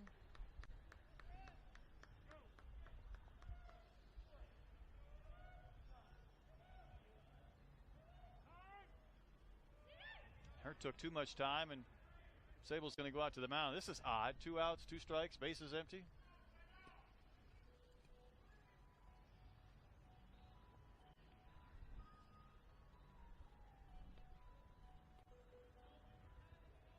Let's see if the pitch that Hurt wants to throw is going to be successful.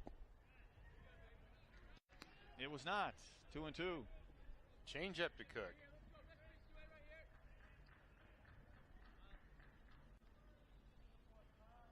Grant hit a home run foul in yesterday's ball game late in the game.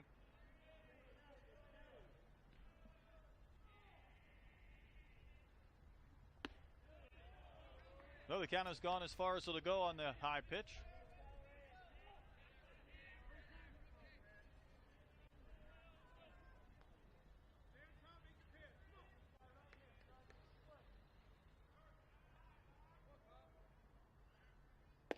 Hurt gets strike 3 called over the inside corner. Hogs go down in order. We'll speak with Arkansas starting pitcher Isaiah Campbell when we come back in this 1-1 game.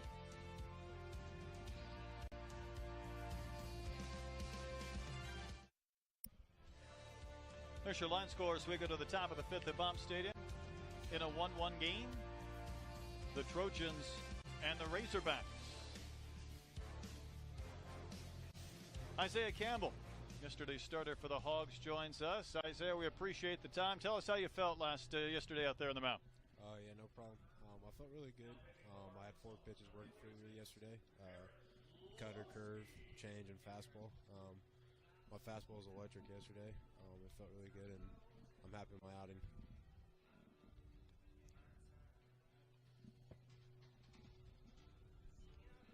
Isaiah, how do you feel about it coming off the injury last year? Has it been a little tough having to lay off that long? Yeah, for me it was really tough. Seeing the team's success last year, it kind of just drove me to get after it, this offseason stuff. So, it was tough, but I'm finally getting back in the swing of things and just getting back to my normal self. How much did you miss it last year? Oh, I missed it a lot. I love baseball.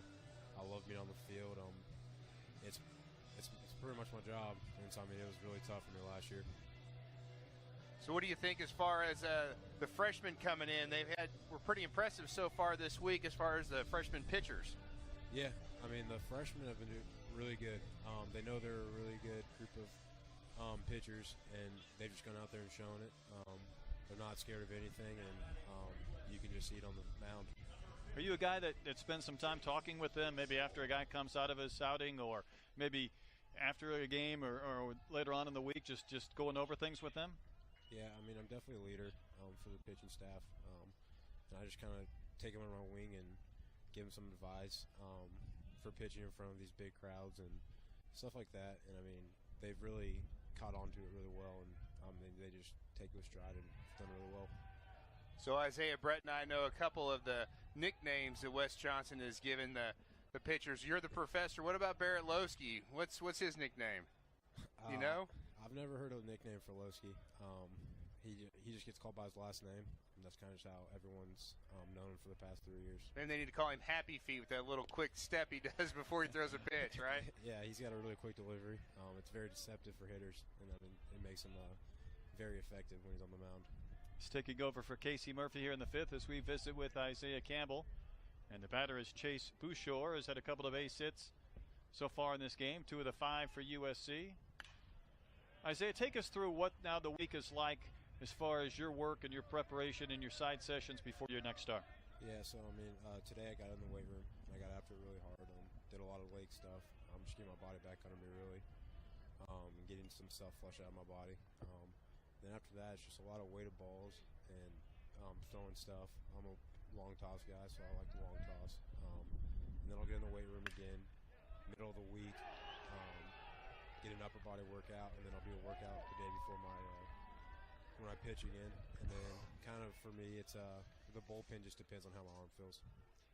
How much video work do you do as far as looking back at your previous start versus looking ahead to the next opponent? I do a lot. I've watched my start from yesterday already 3 times a day. I'm just kind of see what I can do better, what worked for me really well yesterday, stuff like that, just so I can learn and get better for my next start. And once we get a scouting report for the next team, whoever we play the next weekend, I'll start looking at video on them, seeing what some weaknesses are and what I can do with my strengths to go after them. All right, before I let you go, after you've watched that tape now 3 times, here's a fly ball to left field, hitting into the corner, and it'll be able to play. What did you like about yesterday's start, and what do you want to just fine-tune or work on before the next one? Yeah, I thought I had a really good command on my fastball to both sides of the plate. I had a fastball into the lefties, worked really well for me. One thing I really need to work on is just still commanding my curveball. I lose it sometimes, and it lands in the dirt, but, for the most part, the curveball worked pretty well for me yesterday. Isaiah, we appreciate the insight, and as always, thanks for taking a little time in the middle of this game for us. Yeah, no problem. Have a good one. 1-1 game in the 5th inning. That was Isaiah Campbell. Chase Bouchard had the single to start things, and now Newtbar, the batter. And all of a sudden, this has become a key portion of this game with Murphy out and Lowski in. It really is. You see why that Dan Hubbs moved Bouchard from the 9-hole to the leadoff man, 3 for 3 today. And he's a guy putting a lot of pressure on this Arkansas defense. Bluff's running. Pitch just missed. He's watched his game 3 times already from yesterday. Telling you, he's intense, isn't he? He probably had enough of you and me if he had the volume up. So wonder he even wanted to visit with us. Wouldn't be surprised if Grant Cook doesn't try to throw behind the runner. He was way off on that last attempt. Good pitch from Lowski for a strike.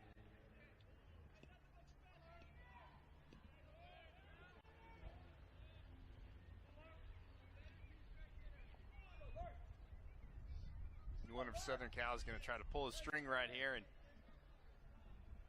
start that. runner with 2 strikes.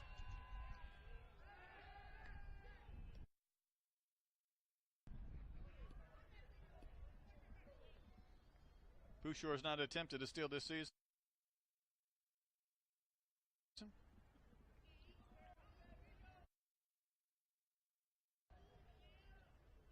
1-1 game in the 5th. Loski's last appearance was that start a week ago at San Diego, where the Toreros won 7-6. Barrett cruised through 2 innings, 6 up, 6 down. He gave up a couple of home runs in the 3rd, a couple of runs on a homer in the 3rd. And was out of the game after 2 2/3 innings, replaced by Evan Lee.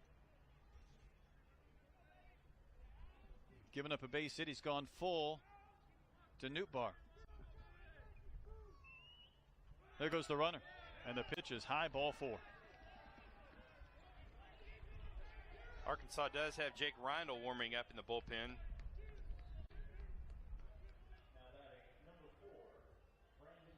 Been a while since we've seen Reindl in a game as well. Cook paid a mound visit, and now Dave Van Horn is going to make his slow walk out to the hill, and we'll see if he wants to make a change right here. He does. Solowski's outing lasts 2 batters with a walk and a single, and the Trojans are in business in the top of the 5th. We'll return with the new pitcher and his numbers in a 1-1 game.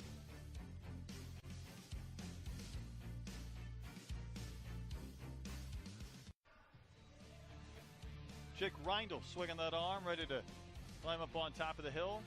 Inherits a couple of base runners here in the 5th inning in a 1-1 game. USC scored an unearned run in the 4th. Had their first 2 men on base in the 5th. Solowski is done after replacing Murphy, and now it's Reindl's turn. Yeah, you're going to see Jake Reindl be in that upper 80s to low 90s. He can run that fastball up to 93, 94. Dave Van Horn and Wes Johnson like that movement out of his fastball more than velocity. So they said you can keep throwing harder as long as the movement's there, but you'll see him kind of sit around 89, 90 with some good tail. He'll throw 3 different pitches, fastball, curve, slider, all from 3 different arm slots. He'll go over the top, 3/4, and even drop down to the side. So a lot of different looks that Ryan will throw at batters up there, and that makes him what he's so deceptive. A season ago, during SEC innings only, was the leading reliever with the best ERA in conference play, .91 earned runs against his fellow SEC opponents. His last appearance was on the 23rd, a week ago Friday, against Cal Poly. Went 2 innings, gave up a run on 2 hits with a walk. Tough job right here, and I would imagine the Trojans will do whatever they can to push across a run. So this is a difficult call for Dan Hubbs. He's got his 3-hole hitter Perez in there, who's lined out to center and flied out to center, but do you expect them to bunt? I almost think you have to in this situation. It's runs are at a premium, wind's really blowing in.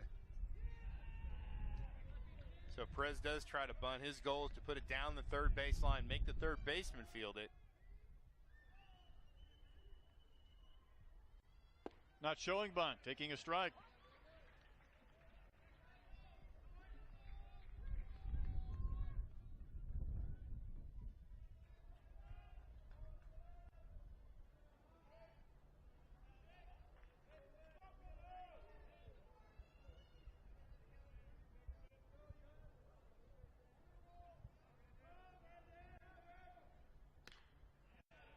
Popped up, but it won't stay in play. That would have been a big out. So Coach Hubbs trusting his 3-hole hitter Brandon Perez to try and do some damage. Pretty defensive swing right there. Gets a breaking ball from Reindl. Now Jake's got him set up. Strikeout would be huge in this situation. Then if you could come back and throw a ground ball for a double play and get out of this inning, that'd be big for the Hogs. Perez, an all Pac-12 performer a year ago, hit .328. Oh my goodness.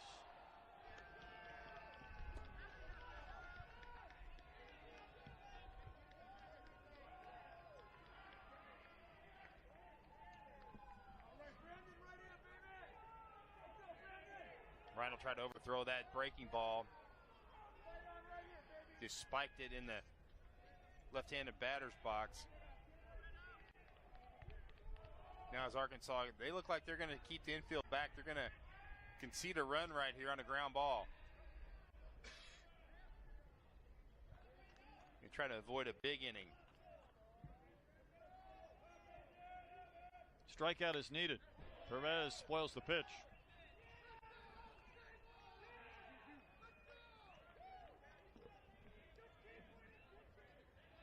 So Perez, if it's another fly ball in the air as he did his two previous at-bats, should score Bouchard with a go-ahead run.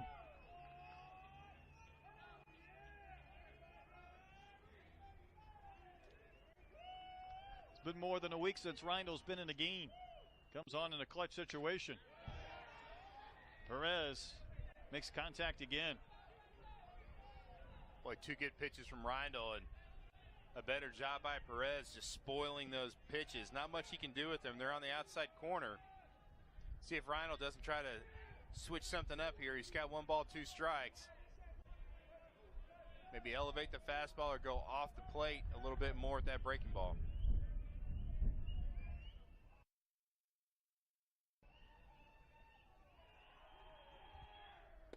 Almost hit him. Perez didn't flinch. He didn't want to give up on that pitch. Just about loaded the bases.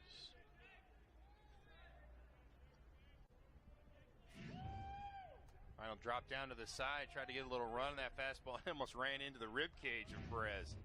Cook almost caught that ball behind the thigh of Perez. Big strikeout. 1 gone.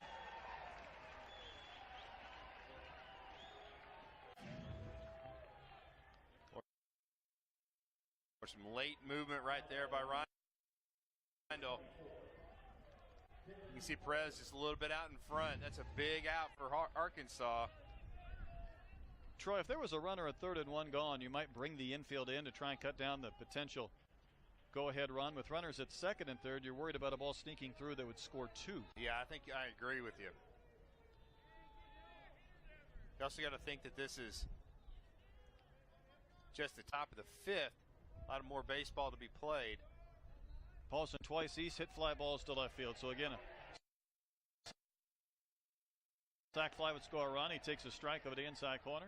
Paulson does not agree with that fastball. That's probably borderline strike. Reindl just didn't give him anything to do with that inside fastball. Got to remember the wind's blowing straight in from right field, so the fly ball is going to get knocked down. Might give the outfielder a chance to throw a runner out at the plate. Swing and a foul. That got a piece of the plate umpire, but it's 0-2. So it was 0-2 to Perez when Reindl let one get away. He's gone 0-2 to Paulson, the cleanup hitter. Trying to walk this tightrope and get out of this inning, or at least get the 2nd out here. Single walk, wild pitch, strikeout this inning.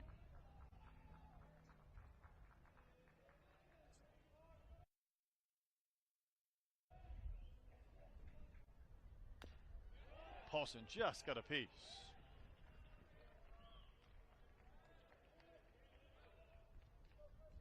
Reindl not wasting any time. 0-2 went right at Paulson. You wonder if he's going to try to nibble right here, maybe try to have him expand that strike zone just a bit.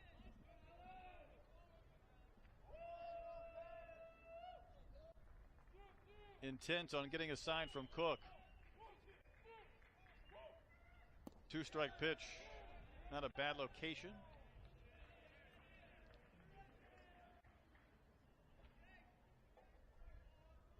The only run for the Trojans unearned, but a run nonetheless, and the Hawks continue to struggle to put up runs against the Trojans, magnifying the importance of this relief appearance from Reindl, inheriting 2 base runners here in the 5th inning.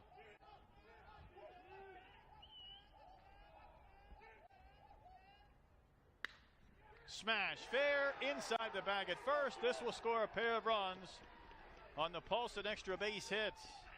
A 2 RBI double, and USC leads 3-1.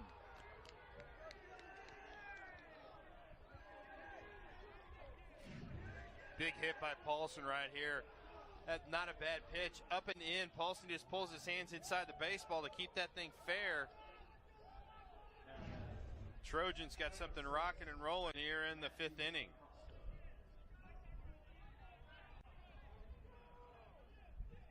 So Rhino got the strike out of Perez, a big one. He got 2 strikes on Paulson but couldn't finish him. And now you have to be in damage control mode. As Acosta bats, a walk and a line out.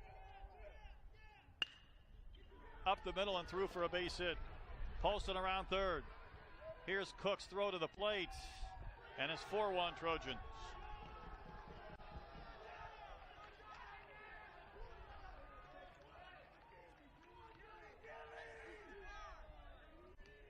And a happy USC dugout. Yeah, just a good piece of hitting right there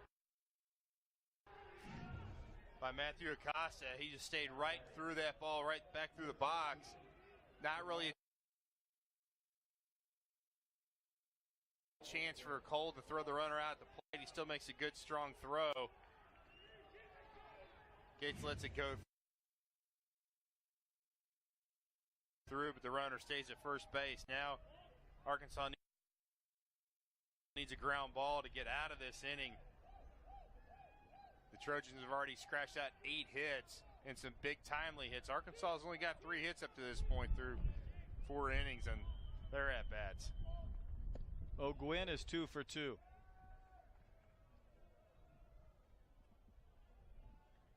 Eight hits for USC to 3 for Arkansas. Murphy went 4 innings. Lowski and Reindl have pitched here in the 5th.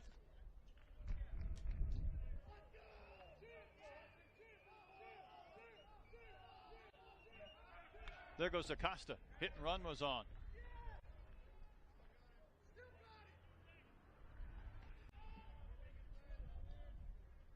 You see Acosta kind of touch his chest there. Hey, my fault. I should have got that ball down. Thing of the batter is on a hit and run, you always want to stay on top of the baseball. He didn't do it and fouled it back to the screen.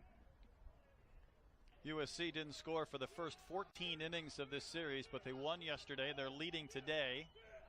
Kind of a stutter step by Acosta, and Reindl nearly threw that one to the screen.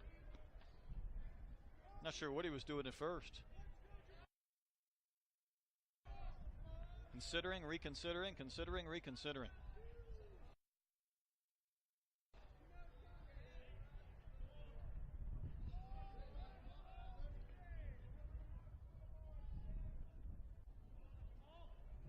Hogs are going to need a rally to avoid losing a series in which they shut out the Trojans in the opener. A USC team picked 9th in the Pac-12, and there's only 11 teams that play baseball in the Pac-12.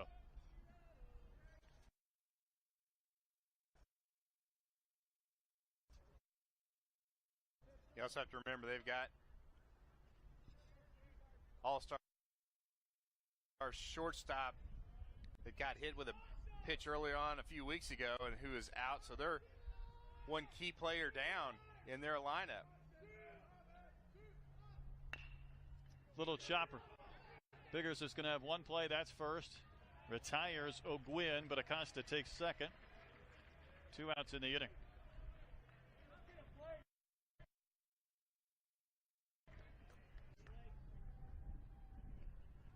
Rhino's fastball ran on the hands of O'Gwyn right there. Watch the late movement tailing inside to O'Gwyn. No play for Rhino, and Biggers just gobbles that ball up. He just makes that play look easy. It's not an easy play. You're coming full speed in from your shortstop position. Got to make sure you make an easy, clean throw over to first base. So Blake Sable, the batter. A base hit here would add a 5th USC run. Acosta, huge lead off second base. That one cued off the side of the mound. Funny bounce for Biggers. Low throw. Gates can't scoop it. And Acosta never stopped, and he'll score in the throwing air.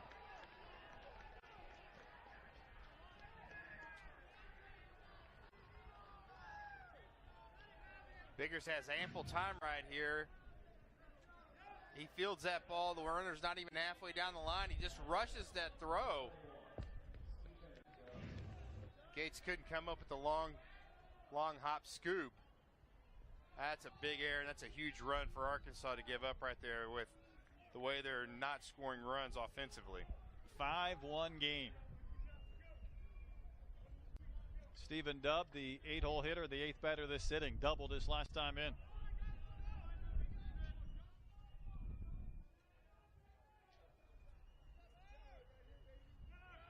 There goes Sable. Throws a little bit offline, and it goes into shallow right center, but Biggers backs up the play. A good throw, I think, at Sable, but it tailed on Cook.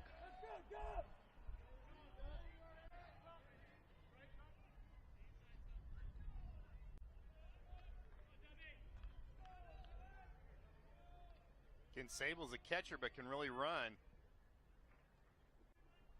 Trojans are really trying to put that foot on the back of the Razorbacks' neck right here and just kind of really try to blow this thing open if they can.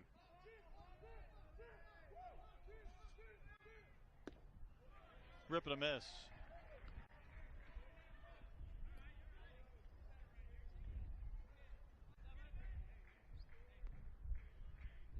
A little bit of everything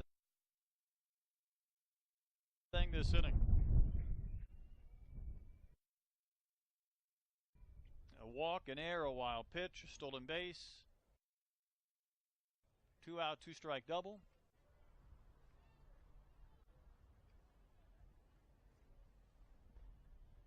A trainer is coming out to look at Stephen Dubb.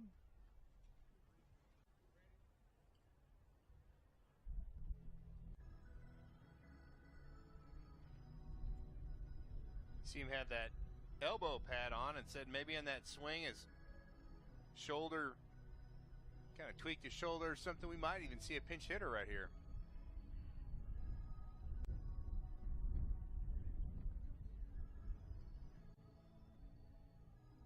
I think he's going to try and stay in, or is he? No, he's leaving.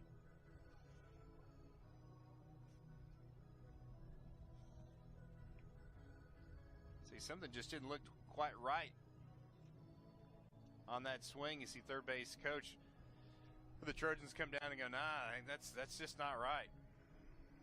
It's like Shockey's going to pinch hit. Inherits an 0-2 count. This is one of these rare spots where if he strikes out, I think it gets charged to Dubb. Reindl would be so happy to have that dilemma for the scorer because he just wants this inning to end a 4 spot. Remember, Arkansas led 1-0 going into the 4th inning. Unearned run for the Trojans. They put up 4 runs here in the 5th. Here's Brady Shockey. He feels like he's playing in a softball tournament, going up there with 2 strikes. Right.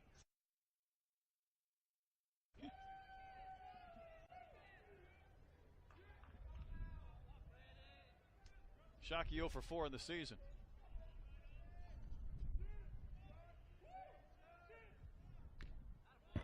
Fouled that one off the glove of Cook.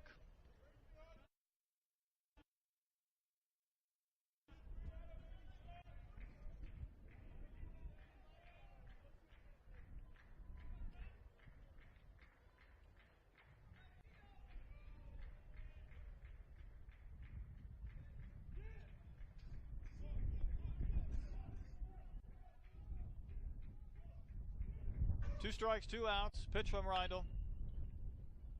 Chance for Wilson, and the inning finally ends. Not before the Trojans score 4 runs. 1 unearned, halfway done. Hogs have some work to do. Well, big inning for the Trojans in the 5th with 2 men on. Dylan Paulson rips one down the right field line, scoring 2. Put him out at second base, and then Matthew Acosta, the seeing eye single right up the middle, scoring Paulson. And then you think Arkansas is almost out of the inning. Ground ball to Biggers. He just rushes it to first base, and Gates cannot come up with the scoop. Acosta comes around and scores, and all of a sudden Arkansas looks up at the scoreboard. It's 5-1 Trojans. Kyle Hurt back to work in the bottom of the 5th. He had a big pitch count through 3 innings, but only had given up 1 run and stranded 4 Hogs. Had a perfect 4th inning.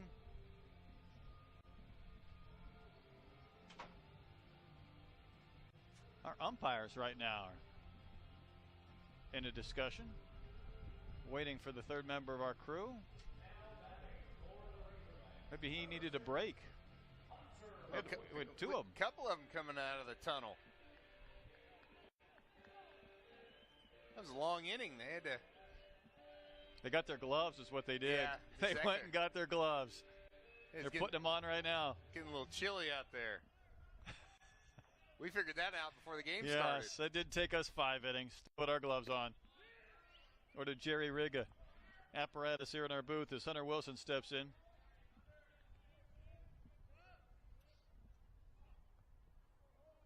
(5-1) USC the lead. Hogs need base runners and plenty of them. And on a day where it's not easy to hit balls out of the ballpark, we'll see if they can string together hits. Wilson walked back in the second. Well, he's going to try to be very patient in this at-bat right here.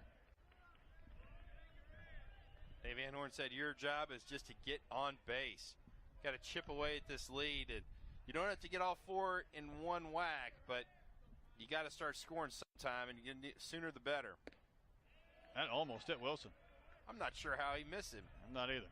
That was right at him. He tried to turn into it just a little bit, but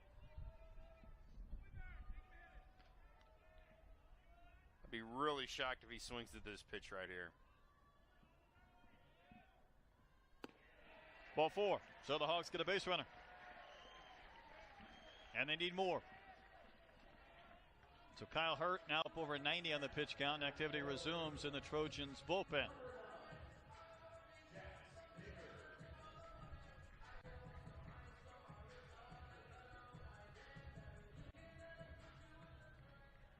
Biggers walked in the first inning. He hit a ball to deep right center in the second. If the wind was blowing in another direction, it may have been off the fence. As it was, it looked like Acosta might not be able to get there. He tracked it down, and it saved a run. It kept it from being a 2-0 lead, and maybe Biggers at third base. You're right. That ball traveled a long way, and Acosta really had to get on his horse to run that thing down out there. Gursky was up earlier, resumes throwing in the bullpen.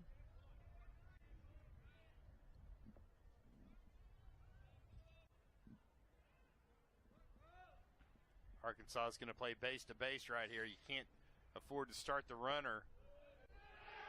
Although Wilson's going to try to advance. Daring play, and he's safe as he upends Bouchard, and I'm not so sure that was the most calculated move. No, I think he thought that ball kicked away a little farther.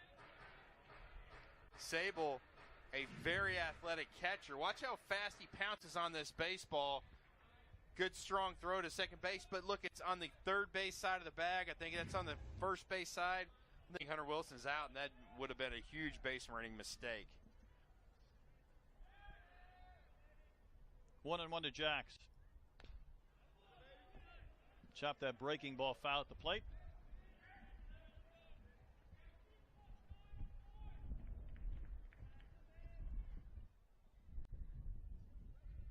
Cold and Kerstad to follow here in the bottom of the 5th inning.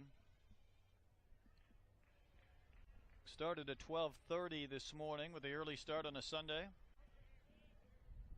So we're more than a couple of hours in, not through 5 innings. Downstairs.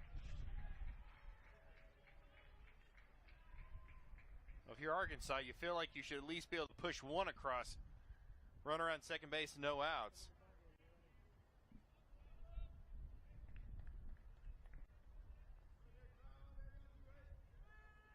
Outfield very shallow all the way around.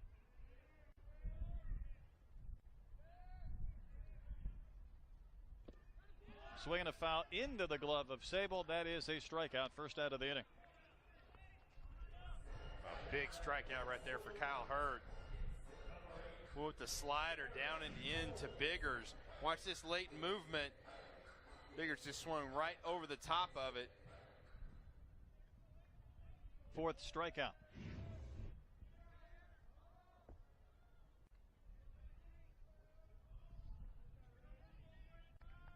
Here's Eric Cole. 2 singles, one of the infield variety. And looks to strike 1. So even 1 pitch away from hitting triple digits, Hurt continues to deal.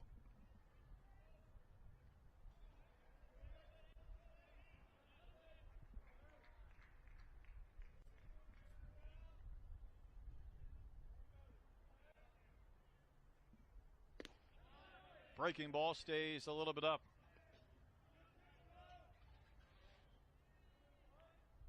He likes even numbers, doesn't he? He really does. Exactly right. I'm still a little surprised with a 4-run lead that Bouchard, the shortstop, is giving Hunter Wilson as much attention as he is.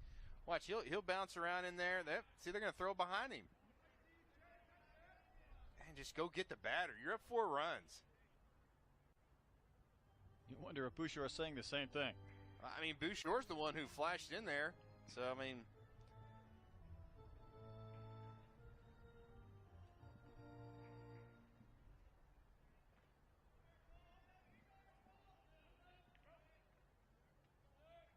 1 on, 1 out, 1 ball, 1 strike. Just missed.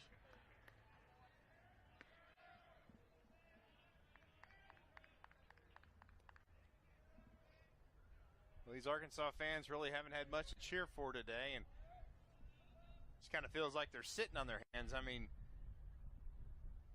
you think they have to keep them warm, but still, they want to try to help their team out. Big rip by Cole, and that was a foul ball.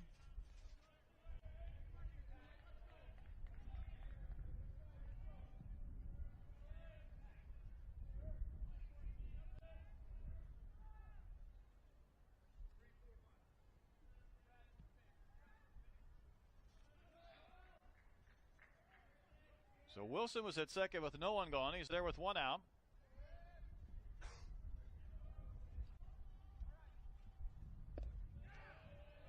Trojans wanted that one.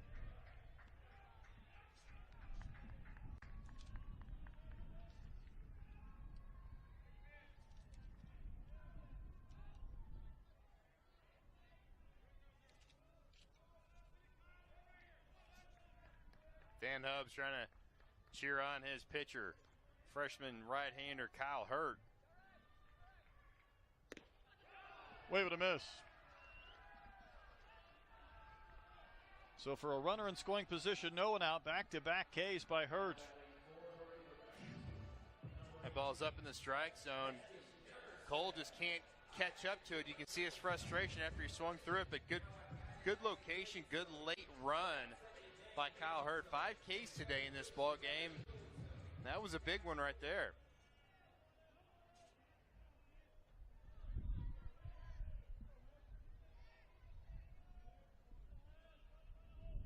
Kerstead is 0 for 2, bounced into a double play back in the 3rd inning.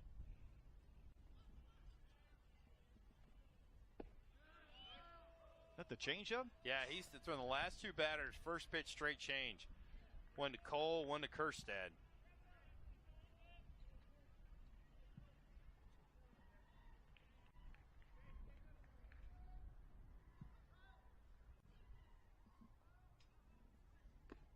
That got him. Did indeed. So a couple of free base runners this inning.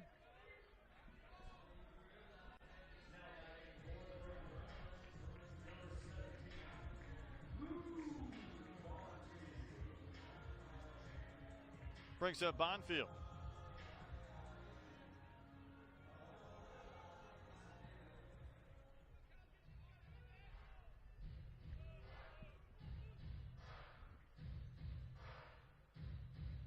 Luke walked in the 3rd inning. Hogs just have only 3 hits in this game. Had a 1-0 lead until the 4th. Trojans tied it. They scored 4 runs in the 5th.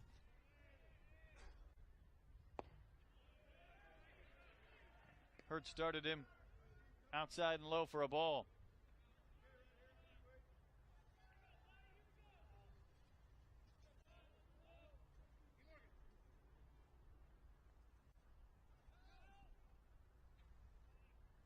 Arkansas would really like to get at least a run back.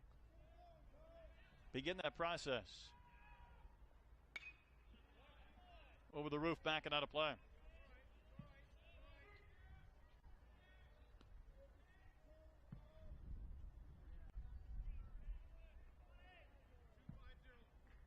Well, Kyle Hurd continues to pound the strike zone and not fall behind to these Razorback hitters. Able to mix up his pitches. He's been throwing the fastball, curve, and change, all for strikes.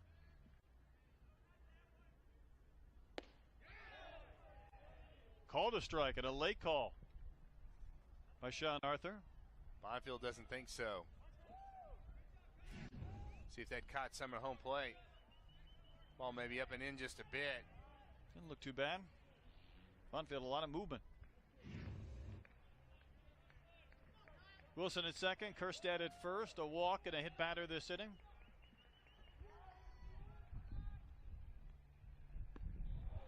And another hit batter right off the guard. And the bases are full of Hogs without a hit. So with Evan Lee due up, you wonder if this is when Coach Hubbs goes to the bullpen for his lefty.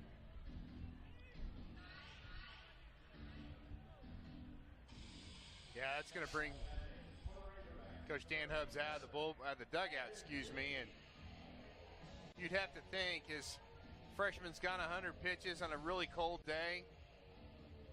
Try to get that lefty-lefty matchup. No sign from Coach Hubbs as of yet.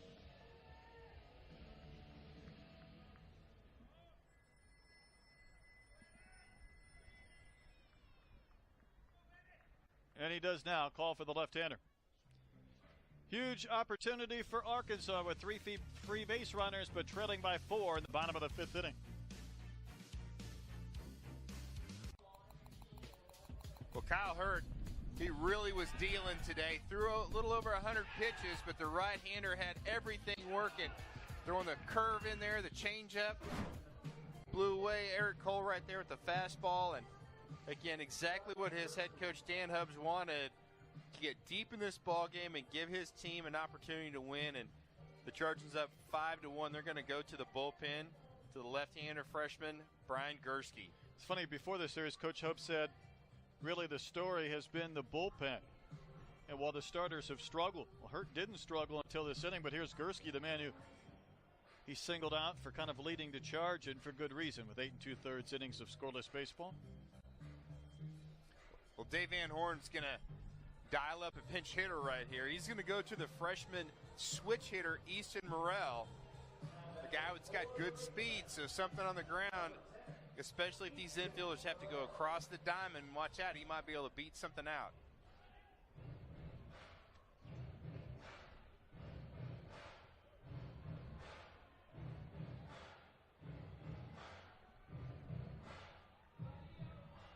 So Easton Morrell.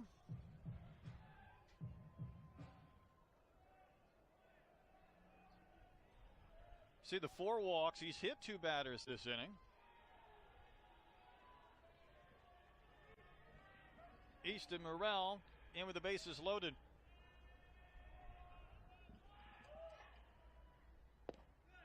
First pitch strike from Gursky. 1 RBI for Easton on the season.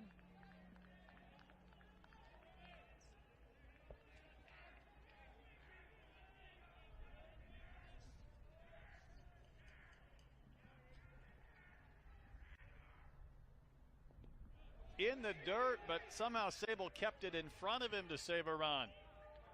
I got a lot of hand or wrist. Yeah, I think that really hurt Sable right there. He's acting like he's doing a lot of talking. I think he's going, hey, I'm just out here to get a little feeling back in that right hand. Heads up by Hunter Wilson. You're down 4. You can't afford anything. It's got to go to the backstop before you try to score on a ball in the dirt. He walked to start the inning. Kerstad's at second, Bonfield at first. Tying run in the batter's box.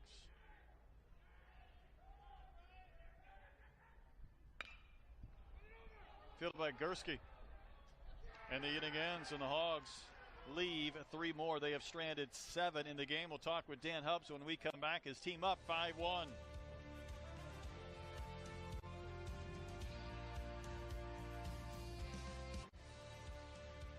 Hawks left the bases loaded at the bottom of the fifth. Stranded 7 in the game. And it's the USC Trojans with a 5-1 lead as we head into the 6th inning. Coach Hubbs joining us. Coach Hubbs, your team got the timely hits yesterday to win. They've had all the big hits today. Yeah, hey, the guys have battled and done a good job. I thought Murphy was good early and got out of a couple jams, and we stuck with it. And Stephen Dubb had a big hit down the right field line to get us started, and then, they answer, and we're able to answer back. And so I'm really proud of the guys and how they've done so far. Dylan obviously had a huge double right there to extend the lead, and then followed up with Acosta, and then obviously we took advantage of a couple of their mistakes to score that 5th run. But proud of the guys and how they're battling. I thought Kyle pitched, he worked in and out of some jams that he created for himself, and then obviously Gursky came up and made a big pitch right there. Yeah, I was just going to touch base on the pitching performance by Hurt. What a great job he did. A true freshman, just talk a little bit about what he did to be so successful. Well, I think you see it. He's pretty special with his array of pitches that he can throw, that he can attack you with 4 different pitches and really keep you off balance. And he has a big arm. And so if you can throw 2 breaking balls, a change that he can throw anytime he wants, and then factor in that he can go 90-94, it makes for a tough day for the opponent. Now we just got to find a way to get him to minimize his pitches so we can go deep into a game. Coach, appreciate the time. Thank you. Coach Dan Hubbs, his team up 5-1 as we go to the 6th inning with a count of 1-2 on Angelo Armenta.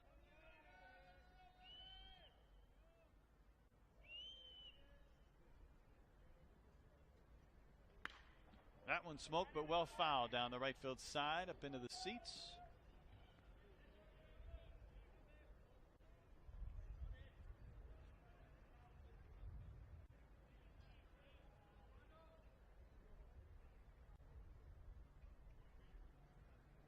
At one time, Arkansas led 1-0 going into the 4th inning. But again, just 3 hits, and they've left 7 men on base. They've given up a pair of unearned runs. 2-2 to Armenta, the number 9 hole hitter. Yeah, Arkansas just has not been able to push those runs across.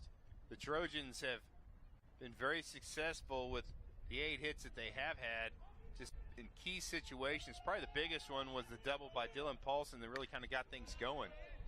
It came after Perez struck out for the first out. I think Paulson was down with a couple of strikes and hit one inside the first base bag and into the corner.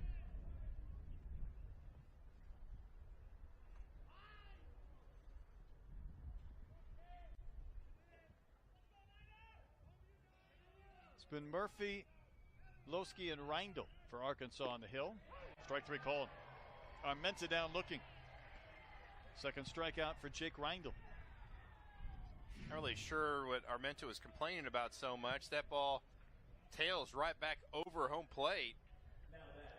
He said, "What? Oh, come on." I think that was a pretty good call by home plate umpire Sean Arthur. Yeah, it looked like it was going to be high, but it rolled in there.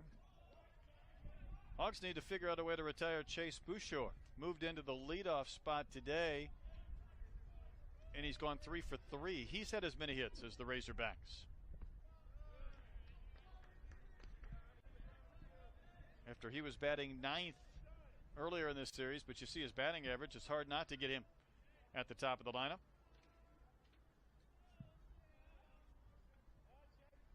Big cut. Really good breaking ball by Rhino. I think just dropped off a table right there. Arkansas needs a quick inning and an easy inning. No base runners to kind of try to build on something defensively, see if they can't take that back to the dugout and do something offensively.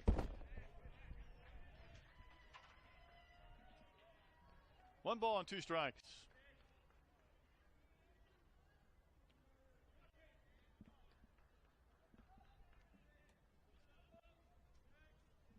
One out, base is empty, top of the 6th inning.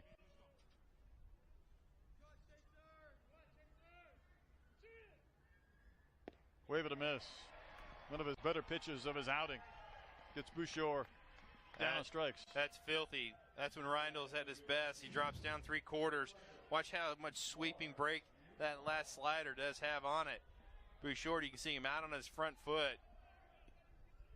And again, if Reindl can get out of this inning and just kind of give some momentum to this Razorback team. Flip the switch, so to speak. Here's Newbar, who's walked twice today, and that's not a newsflash. He's walked 16 times this season. Takes a borderline pitch for a ball, so he's got pretty good command of the strike zone. That's why that on-base percentage is more than twice his batting average. He's got 7 hits on the year and 16 walks.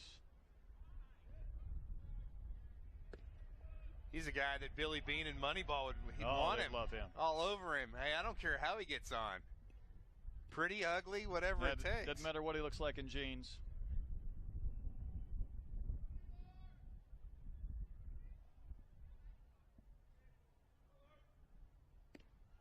That one came around the plate. 2 balls and a strike.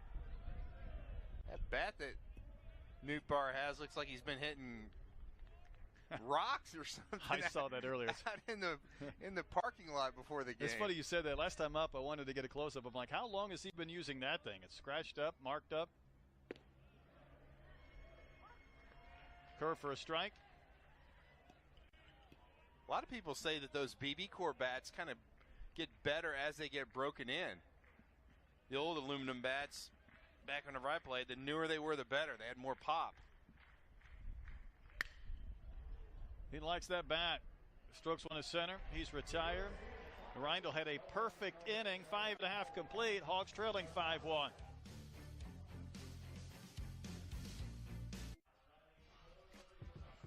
Let's watch Hunter Wilson's base running ability. This ball is going to cue off the glove of Sable. Doesn't go very far, but he gets a really quick read and a break off there. Sable, if his throw is on the first base side of second base, I think Hunter Wilson's out. But just tremendous aggressive base running by Hunter Wilson. That's why you put him in the ball game. He does the little things to change the game. Here's Casey Martin leading off the bottom of the 6th. We'll see how long the Trojans want to ride Brian Gursky, the left-hander who came on with the bases loaded. Got a comebacker to leave him loaded in the 5th, keep it a 4-run game. He's an Indiana kid, but he came out of IMG Academy where he played under head coach Chris Sabo, former Red. Off the glove of Gursky. How about the backhand by Bouchard? Safe at first. Boy, that would have been quite a play. Had Martin been rung up, and only great speed allowed him to reach after a deflection and a backhand. That ball ricochets off the pitcher before Martin's even out of the box. And you're right, speed is the only way that he was able to beat that play. Heads up by Bouchard, the shortstop. Arkansas needs something to start happening, and maybe they got it with a miscue right there.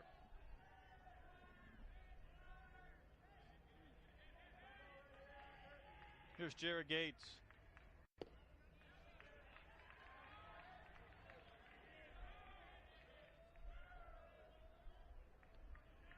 So Martin with 2 of the 4 hits for Arkansas. Gates has grounded out twice. You see his season numbers.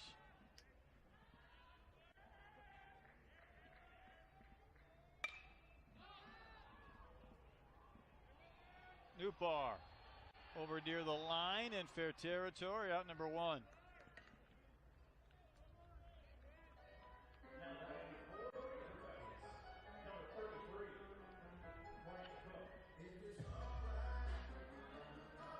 It's all smiles for USC right now after they were blanked Friday 4-0 to win 3-1 yesterday. Trying to win this series 2-1. Grant Cook has the RBI today with a ground out in the 2nd inning. Arkansas's got to get something going offensively. Last inning they got the leadoff man on, could not push him across. Let's see if they can do something different right here. Cook down to a knee on that swing and a miss. Grant batting 8th in the lineup today.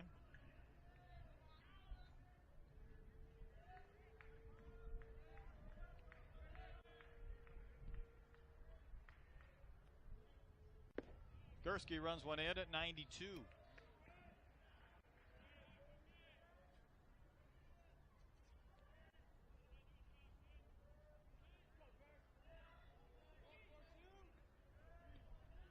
Had an uncle that was a first-round pick by the Dodgers.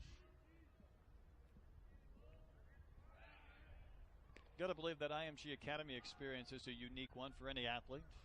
Oh, absolutely.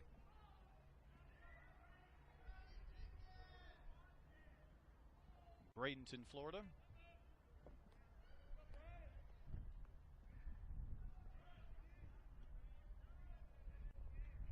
Ball and a strike to Cook.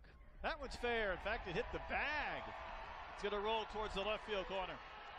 Going to third is Martin. He will hold. That ball would have gone to the fence had it not hit the bag. But Grant hit the first base bag earlier in the series. This time he hits third base.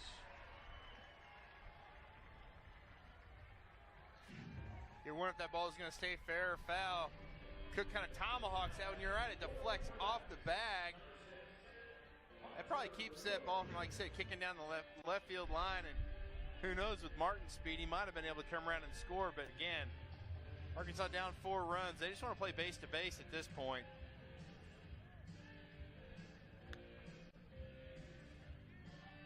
But after leaving the bases loaded last inning and 7 in the game, time to cash in some runs. Here's Wilson. He's walked twice today.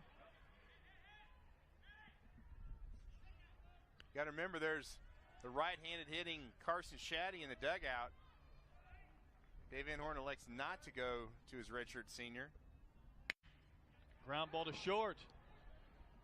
Martin froze for a second. Instead of trying to score, he'll score anyhow on the ground out, and it's a 5-2 game, and the Hogs get their 100th run of the season. Yeah, Martin, I don't think was going to try to score. Cook was off at the crack of the bat. I think Nate Thompson, the third base coach, had to yell at him and said, "Hey, you got to go because we're going to have 2 guys at third base over here." That would not have been pleasant. 2 gone. Biggers is 0 for 2 with a walk.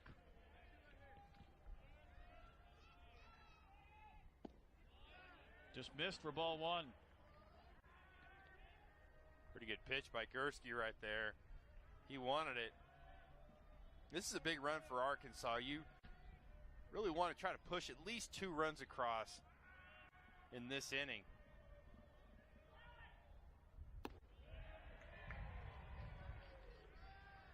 Two and 0. Well, if you're Jacks, you got to think about staying on top of the baseball. Anything lifted in the air is really going to get knocked down by that wind. Line drives, ground balls.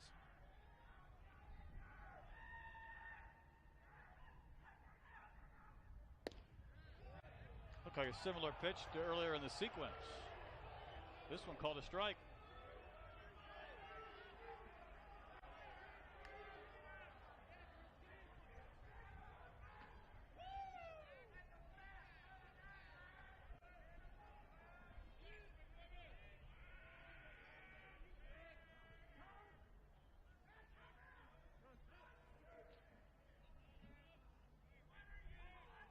Hogs ending the run of 5 unanswered by USC, but still down 3 in the 6th inning.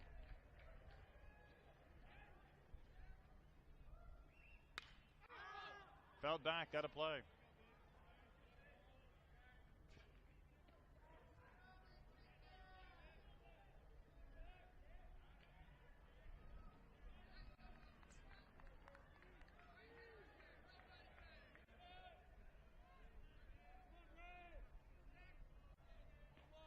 Well, Arkansas would really love to see Jacks hook one down the right field line for a double. Driving in Cook and trying to put another runner in scoring position. Good block by Sable. Protect another run from possibly scoring. So the count has gone as far as it'll go to Biggers. Call on deck if the inning continues.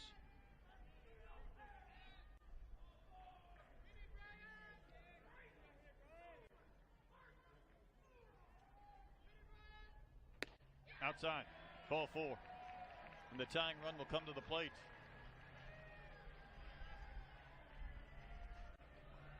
Well, that was a loss by Gursky right there. He had the lefty-lefty matchup he wanted, just missed outside with that fastball. Now you've got the switch hitting Eric Cole Right-hander in the bullpen is ready if needed, but Gursky's been the main guy. The one thing about batting right-handed is that the wind will not be as much of a factor as it would if Cole was batting lefty with a big fly to try and tie the game. Cole hit a moonshot home run yesterday.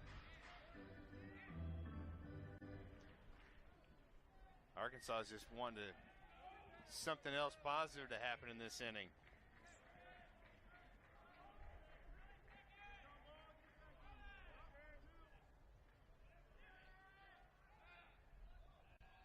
First and third, 2 outs and a run home.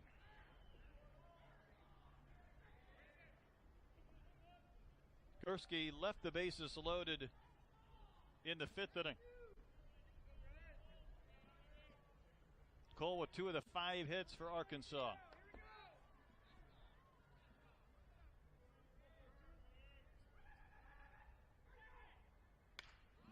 Big swing and a foul ball over the roof and out of play. 92 miles an hour on that last fastball by Gursky.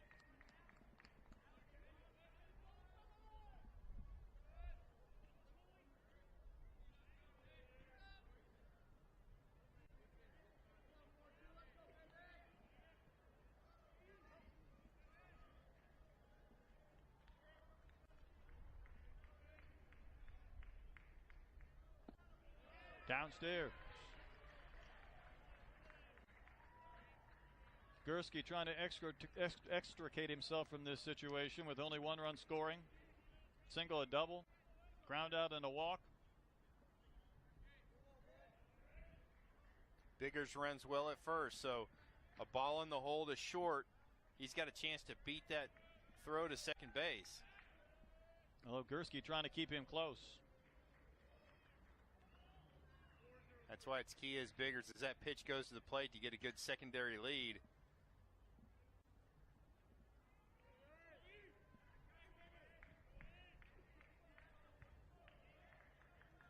The Hawks are to climb back into this one. Key batter right here.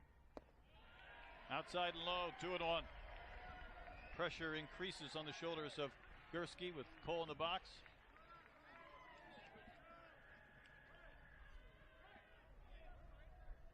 Gursky does have a left-handed batter in the on-deck circle, but it is Heston Kjerstad. It's been hot throughout the whole 2018 season so far.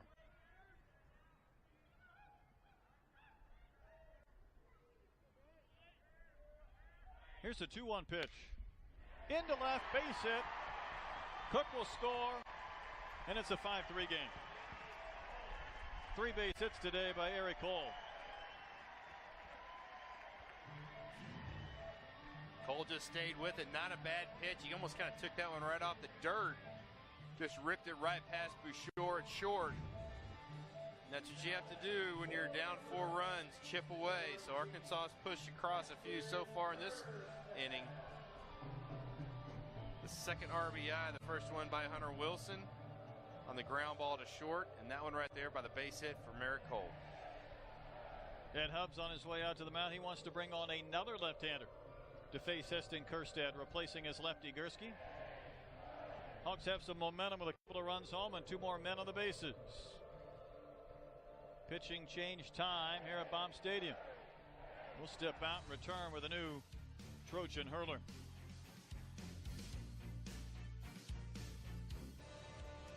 Back at Baum Stadium, the hometown 9 with some life in the bottom of the 6th inning. They pushed 2 across. 2 more men out there on the bases. So Austin Manning, another lefty summoned from the bullpen. Oakdale, California native. Manning has appeared in 3 games this season. This is 4th. 5 1/3 innings. He's given up 3 hits and a couple of runs, but he struck out 9. And he's on to face Heston Kjerstad, who's been hit by a pitch but is hitless today, with Biggers and Cole the base runners. Manning appeared in 24 games last year as a freshman.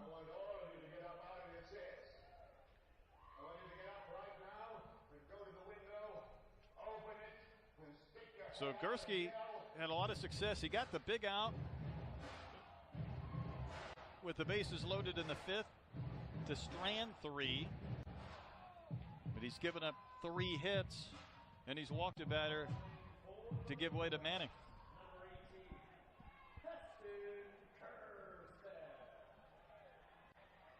Kerstead, 12 RBIs. There you see the traffic.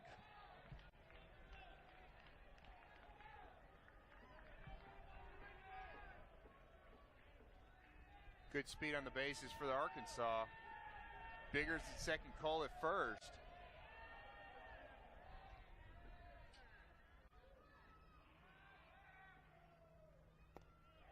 Just missed.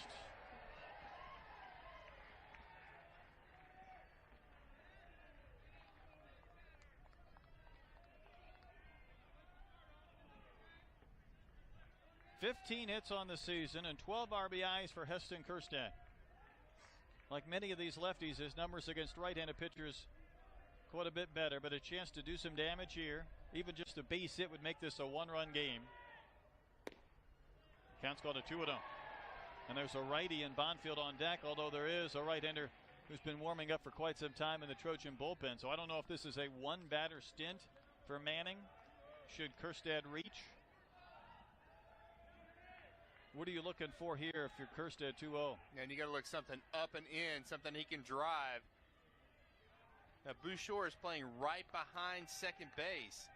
So anything up the middle, he's going to gobble up for an out. Big swing. Just made contact.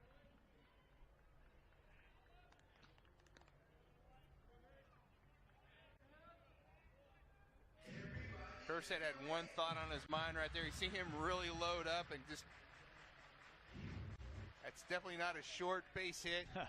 Stroke right there out of Kerstead. Boy, he loads to that back hip with that big leg kick, that pause.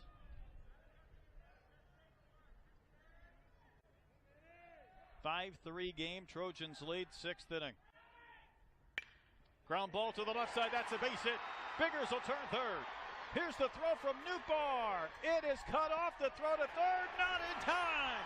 And it's a one-run game. Kerstead comes through again. Kerstead took advantage of the huge hole between third and short. Heads-up play by the Trojans. They try to cut that ball off. First, Kerstead hits the ball where it's pitched on the outside half. Too much speed for Biggers, but watch the throw right here by Newbar. Comes in, they cut that ball. Almost got Cole at third base, but too much speed. Now Arkansas has something brewing here with runners at the corners with 2 outs. Cole, a daring play to go first to third on that. The flip back to third base was a little bit high.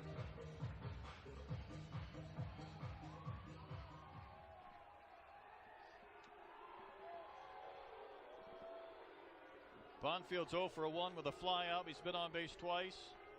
This is where if you're Manning, you really press not to bounce one, not to skip one to the screen. Throw one by your catcher, Sable, with the tying run 90 feet away. Well, you see Sable really go down in the strike zone to get that pitch. Almost went out to get it. He doesn't want that ball, you're right, to skip off the dirt. You better watch it if he tries to go out there to get the ball too far. Bonfield has already had 2 catcher's interferences this year, 7 the season ago. Pitch for Manning. There's the ball that kicks away, and that's how this game is tied.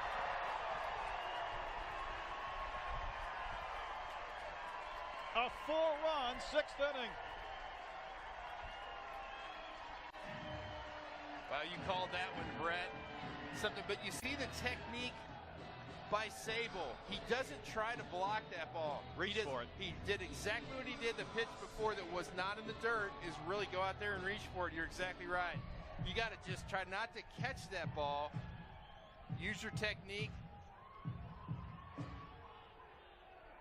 And just make sure you block it. You see the shortstop out there, Bouchard. He's squatting down like a catcher, so frustrated with that opportunity. Feels like they gave this inning away. There's a strike to Bonfield, so a base hit would put the Hogs in front we're at this position where if we have a few more lengthy innings, we're in danger of not playing 9 innings. You're exactly right. So to take a lead here would be huge. Remember, no inning is going to start after 4 p.m. due to the travels of the Trojans. See if Bonfield can get something to drive on the 2-1 pitch. He laid off. It's outside. Pitch came around the plate.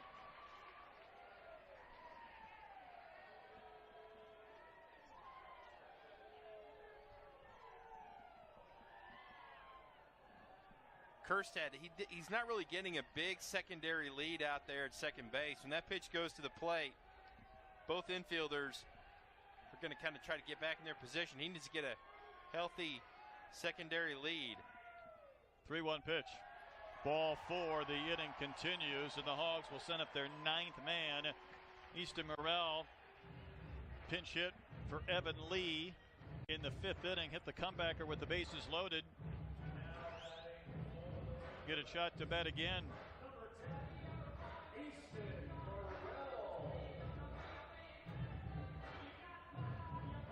Easton Morrell has 1 hit in 6 at-bats. In 7 now.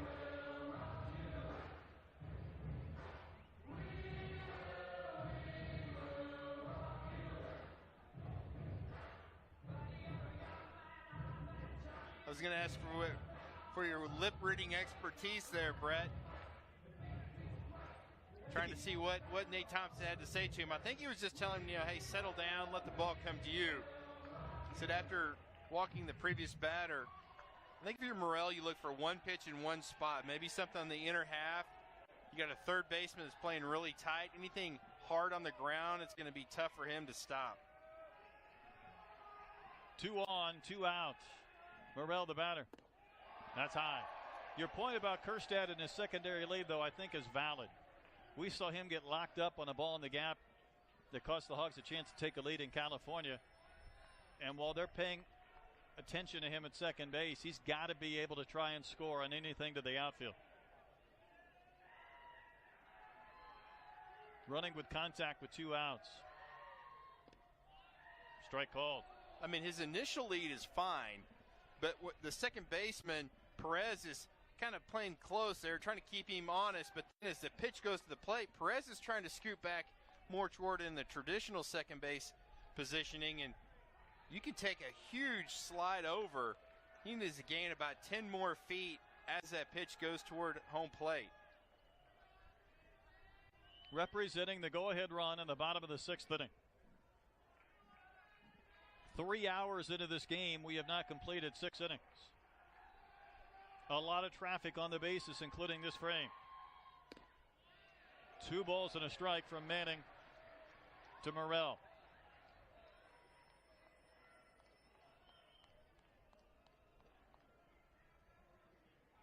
Morrell looks pretty comfortable on that last pitch as far as he took it.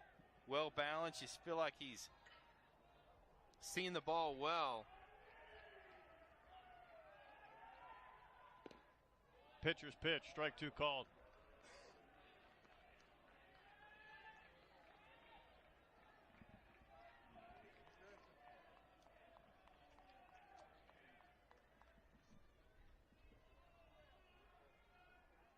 Four runs home this inning.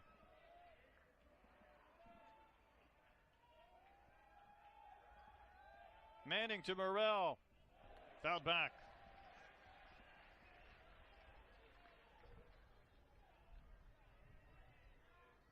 After bouncing one in the dirt to allow the tying run to come in to score right here, if you're Manning, you're really reluctant to throw another one to try to get that strikeout.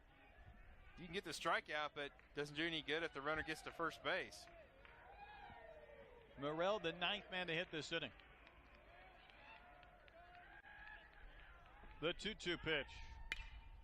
High and foul and well out of play.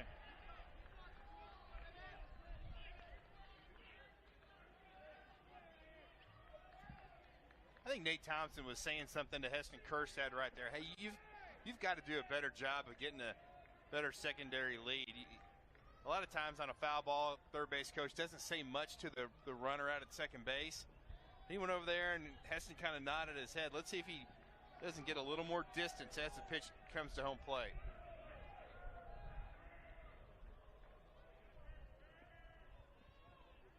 Second baseman Perez a little bit close to the bag at second. Kerstead represents the go-ahead run. A 2-2 pitch. Swing and a miss. The throw will have to go to first base to complete the K. The Hogs score 4 to tie, but they leave 2 more men on base. The tying run scored on a wild pitch from Manning. We go to the 7th in a 5-5 game.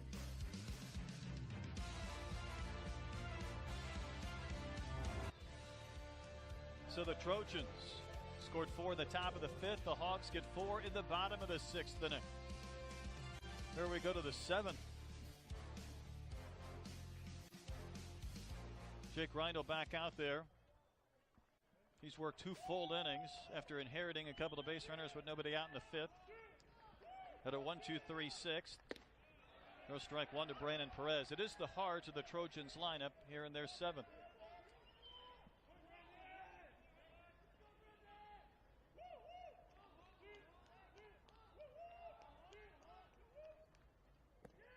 Right now, the difference, a couple of unearned runs Arkansas has allowed, even though the tying run for the Hogs scored on the wild pitch from the Trojans.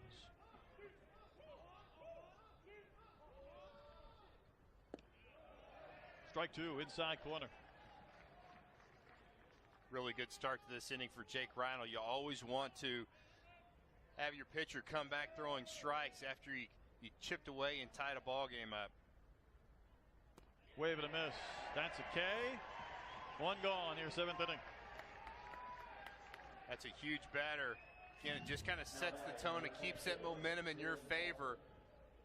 That's kind of his strikeout pitch. It's the slider from that 3/4 arm slot. Big down and away movement away from the right-handed batter. Next man in will be Dylan Paulson. He had a 2-run double in the 5th inning, which was a big shot. Broke up a 1-1 game. He would later score a single from Acosta to make it 4-1.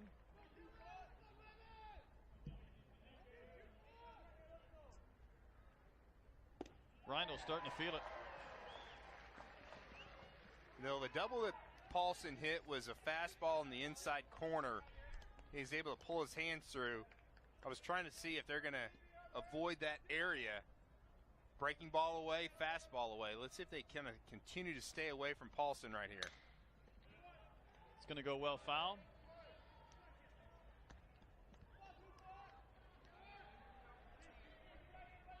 Just like to see Reindl get a couple of outs and get these bats back to the plate in the bottom of the frame.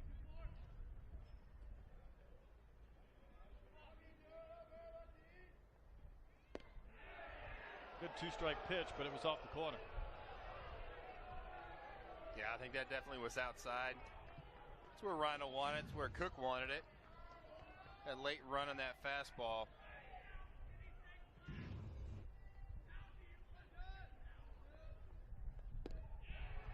Similar spot. No flinch from our plate umpire, Sean Arthur.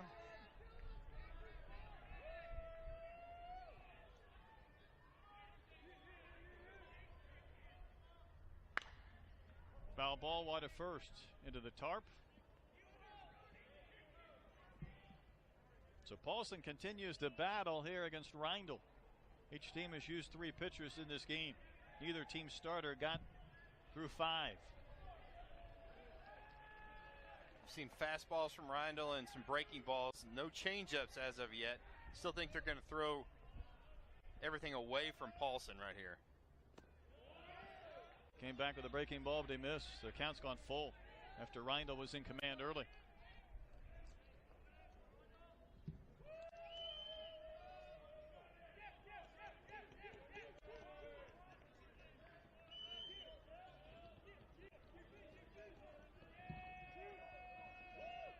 Payoff pitch. Gliding to his left is Wilson, and there's 2 outs. So Reindl won the battle over Paulson. Now he needs to get Acosta for a 1-2-3 inning.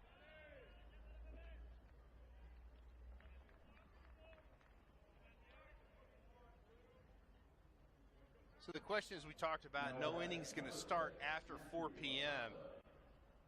Does that change the way you tell your pitchers to go at it? If you're Arkansas, you feel like you've got the momentum.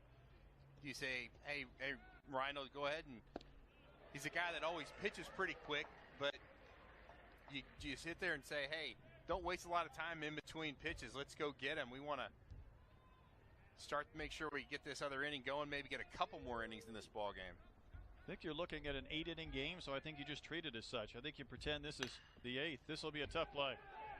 Up the middle, throw to first, not in time. Acosta beat it. Wilson couldn't get much on the throw. That's one of those balls that you almost wonder if Wilson it's better for him to try to flip it to Biggers. Almost like a double play, because Biggers' momentum is coming toward first base. Wilson couldn't get much on it. Not really sure if he could, but yeah, Acosta just too much speed. That's a closer right there on that angle. It was a little closer. Gates really didn't stretch very far. He was trying to play the hop.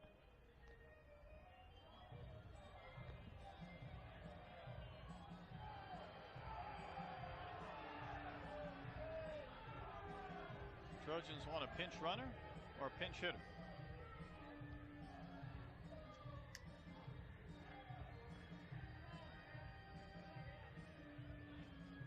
It's like a pinch hitter.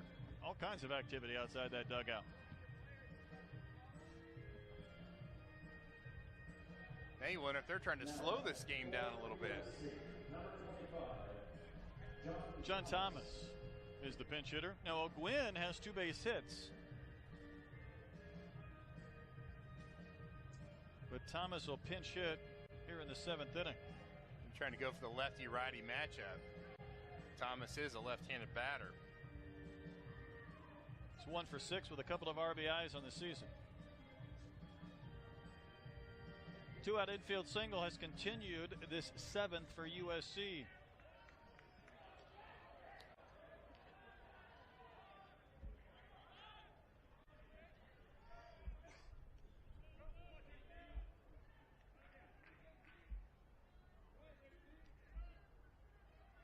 Acosta's not attempted a steal yet this season. Strike called outside corner.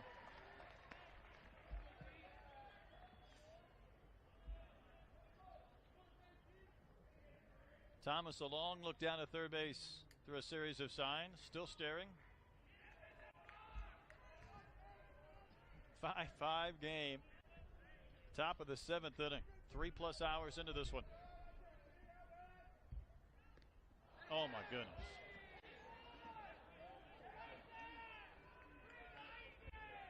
That is not what you wanted if you're Arkansas, is to put the go-ahead run into scoring position by a hit by pitch. It wasn't like it grazed him. He had no chance to get out of the way.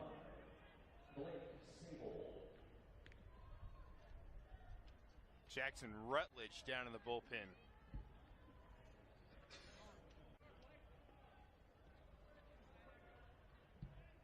Looks like we got a pinch runner at first base as well.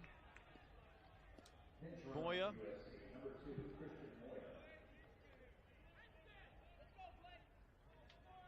But now the runner to be concerned with is Acosta. After all the effort to get back in this game and then leave 2 more in the 6th to tie it up. 2 quick outs in the 7th before a hit and a hit batter. And Rindle trying to strand 2.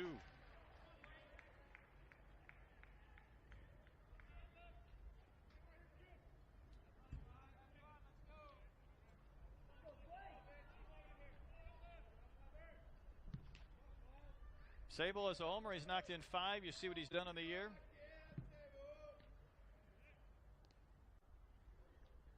Rindle misses way outside.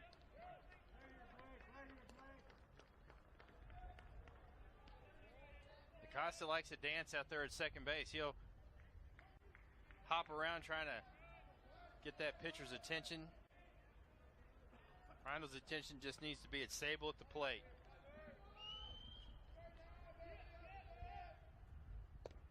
Down and in. Strikeout and a ground out to start this inning. Now some more traffic for the Trojans.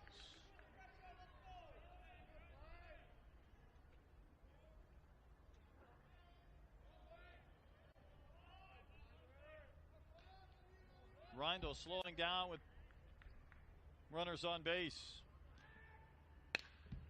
Ground ball to the right side. That's a base hit. Acosta around third. Here's the throw from Kirstead. It's a little bit high, and it's safe at the plate with Acosta diving in. And the Trojans are back in front.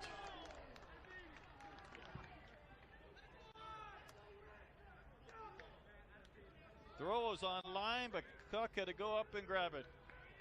Big hit by Blake Sable right through the right side. Acosta with a huge lead at second base. Arkansas really didn't try to keep him close.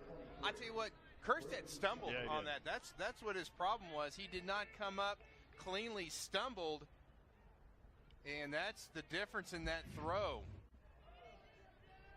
Almost like his cleats got caught or something out there in the outfield. And with the throw home, it's runners at second and third for Shockey.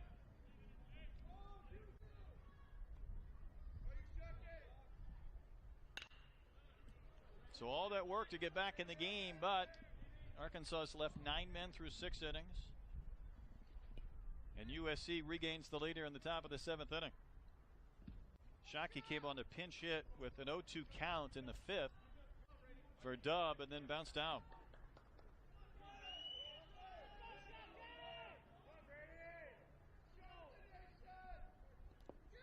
Cook blocked that in the dirt. He can't find it. It's in the batter's box behind the feet of Shockey. Get ricocheted off his shoe. Big break for Arkansas right there.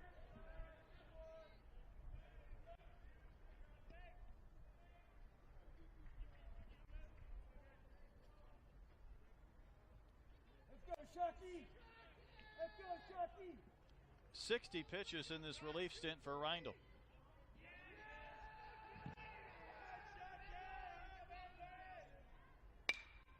Softly hit towards Wilson. Should end the inning. Will end the inning.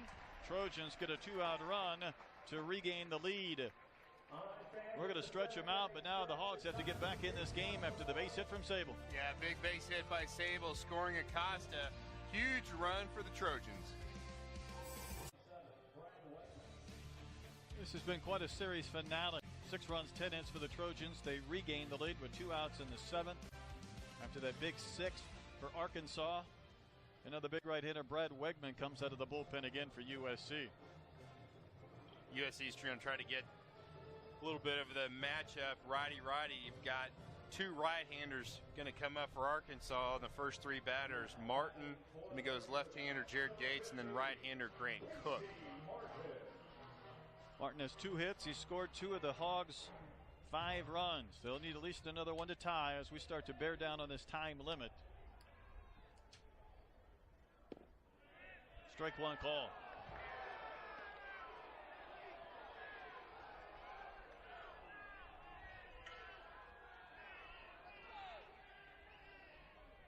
See Dave Van Horn barking in the dugout. Thought that ball was down. Outside a ball, then a strike.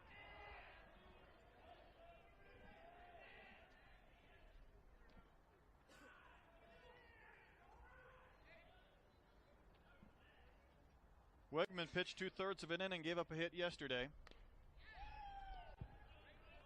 Gave up a double to Bonfield, and that was a ball that was just lost up in the wind and the sun.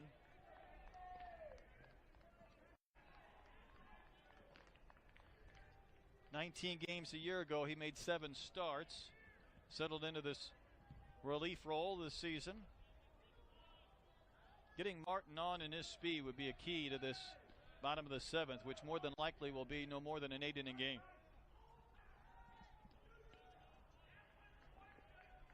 Well, the Trojans and Armenta are trying to make sure they take away the double down the left field line. He's playing right down on the line.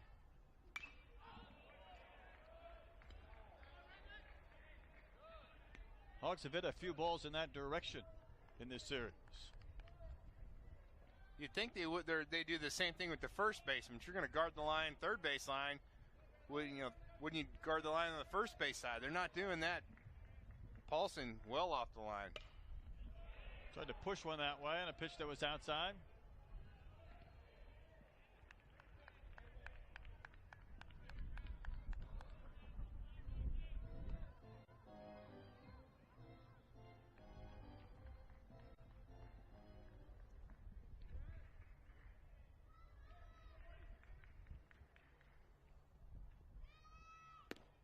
even further off the plate. Moya is the new right fielder after he pinch ran for Thomas.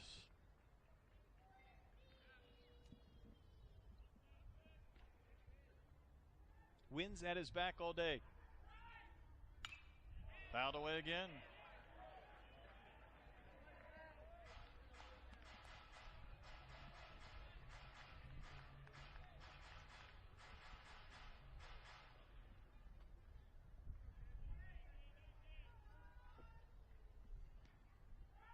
Martin tried to get on. Bouchard, the shortstop, circling around it. One gone. Big out.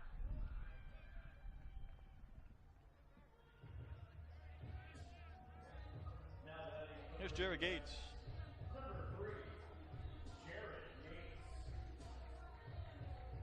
Well, if you're an Arkansas fan, you always think they've always got a chance because they've got guys that can hit home runs. In between the innings, the wind kind of died down a little bit. Now it's picking back up. Again, still blowing straight in from right field.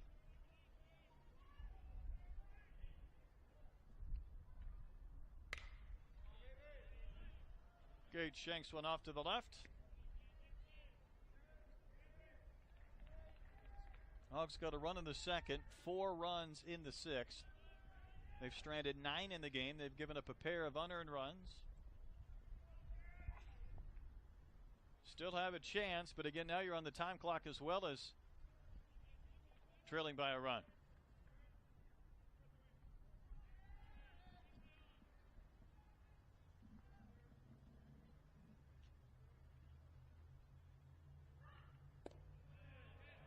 Ball and a strike to Gates. Cook on deck. Wilson, if anybody reaches. You're in the bottom of the 7th. It's getting close.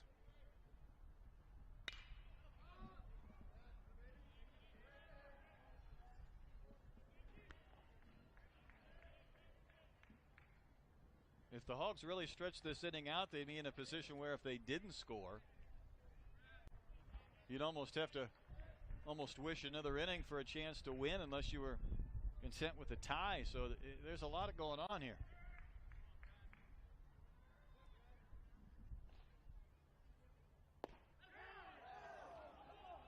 Just missed to Gates. 2 balls, 2 strikes. USC dugout asking home plate umpire Sean Arthur, where was that pitch? And they all said in. You can see Dan Hubbs thinking, wow, that's close.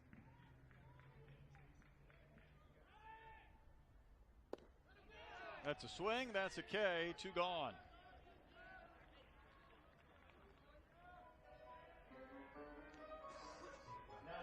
So Wegman has done a fine job, and he'll look at another right-hander in Cook. Yeah, he just ties up Jared Gates right there. I think that ball's in off the plate.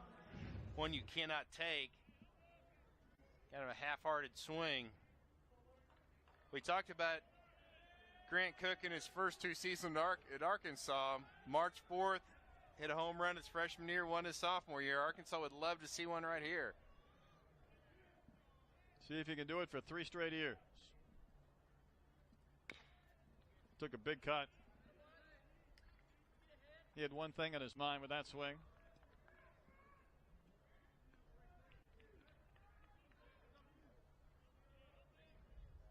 Morrell struck out with 2 men on base after 4 scored last inning. Got pop up and a strikeout here in the 7th.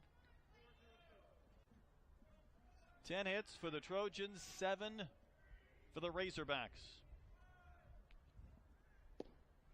It's off the corner to Cook.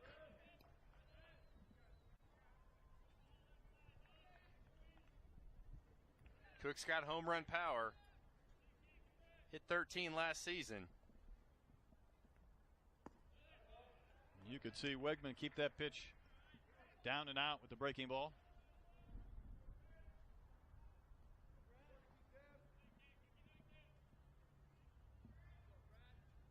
This is when USC got it going in the top of the inning. Bases empty, 2 outs. Low it in, 3-1.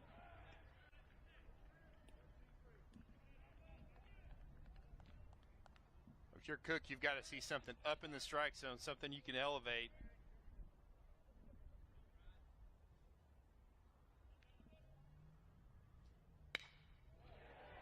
Hit out there to center, dropping for a base hit. 10 minutes remain. If the Hawks stretch this out too long and don't score, the game is over.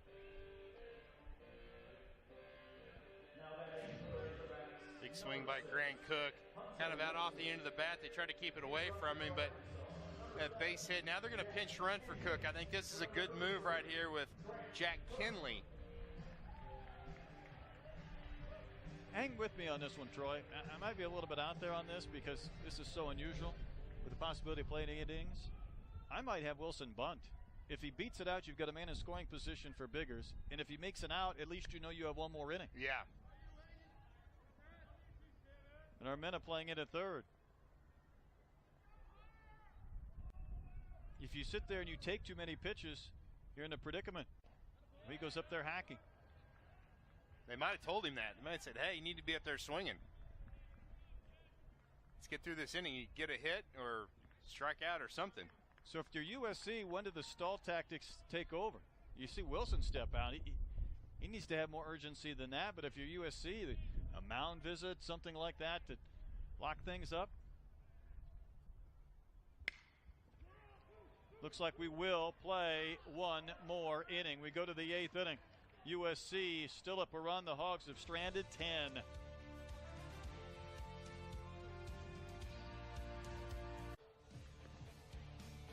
Hogs will see Kent State next weekend here at Baum Stadium. They'll be off until next Friday. Texas in for a midweek series on the 13th and 14th. SEC play starts with the Kentucky Wildcats on March 16th. New battery. Opitz catching. Jackson Rutledge replacing Reindl on the mound. Jackson Rutledge, 6'8". You see his height right there. Just a big kid, really hard thrower. One thing for him, he's got really good stuff. He'll throw a nice curve and even sprinkle in a changeup in there as well, but he'll run that ball easily into the mid, sometimes even upper 90s of that fastball. Armenta, the number 9 hitter, leads off. He nearly got plunked. Armenta's 0 for 3. Top of the lineup has been tough today in the Hogs, so this is an important batter. With USC leading by a run in the 8th inning and what probably has to be the final inning. Shot out there to left. Pursuing is Bonfield, one gone. Now batting number 15, Chase Boucher. Back to the top of the lineup for Chase Boucher. Boucher has 3 hits, struck out his last time in. Has 3 of the 10 base hits for USC.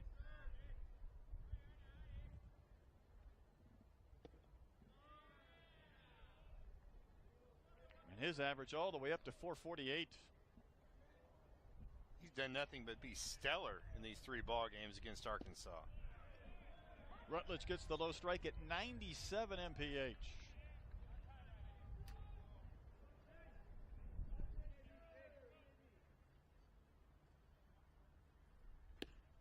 Way outside, 2 balls and a strike to the Trojans shortstop. Newtbar on deck.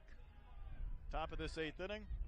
5 minutes away from our time limit. We will complete this 8th inning. Game started at 12:30. Who wants it? Biggers with the call behind the mound, makes the catch, 2 outs. Speaking of Biggers, he will be leading off the bottom of the 8th. Biggers, Cole, Kerstad, Bonfield if anybody gets on.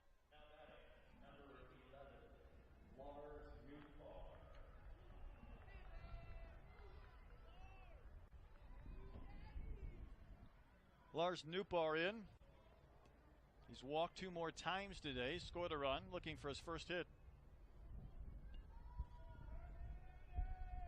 USC a winner yesterday 3-1 after Arkansas won on Friday 4-0.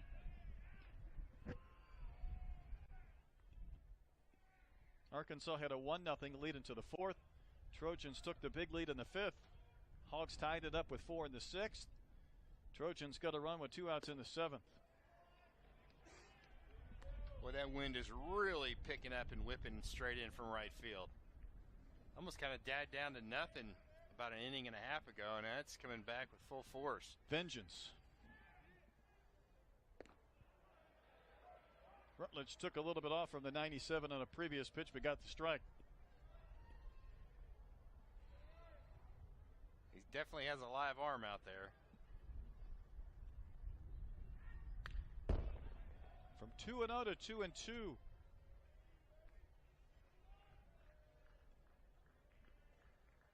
So a fly out to left, a pop up to short since Rutledge has come on. The fourth pitcher used by Arkansas in the game. Murphy, Losky, Reindl, and Rutledge.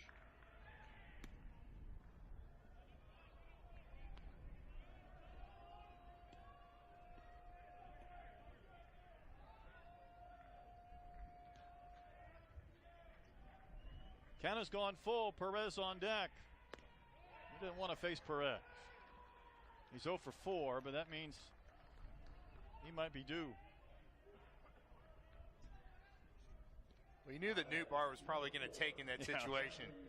He's a guy that he is looking for every opportunity just to get on base and not afraid of the walk. 17th walk this season. He's got as many walks as the Hogs have home runs. See Nate Thompson, the corner of your screen, motioning behind his head, no doubles. He wants his outfielders deep. Doesn't want Newbar to score a double from Perez. High strike given.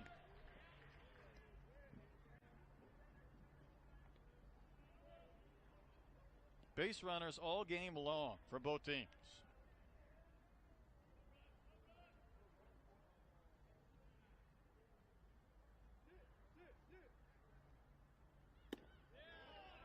Rutledge has been up in the zone on a few occasions here this inning.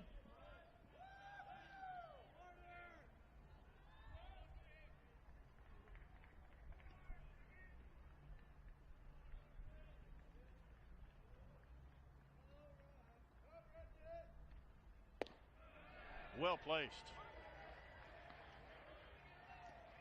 It's absolutely unhittable. 96 at the knees on the outside corner.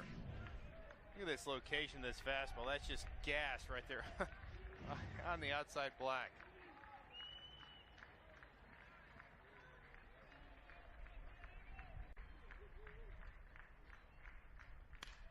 Fouled away on the 1-2 pitch.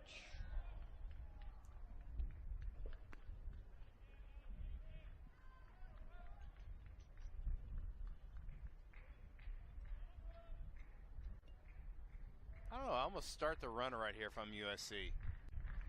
Unless Newbar doesn't run very well at all. Just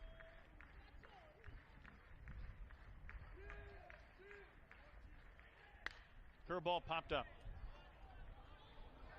Wilson, a long run into foul territory. Inning over. We go to the bottom of the 8th. This will be the last at bat. Hogs need a run to tie or 2 to win.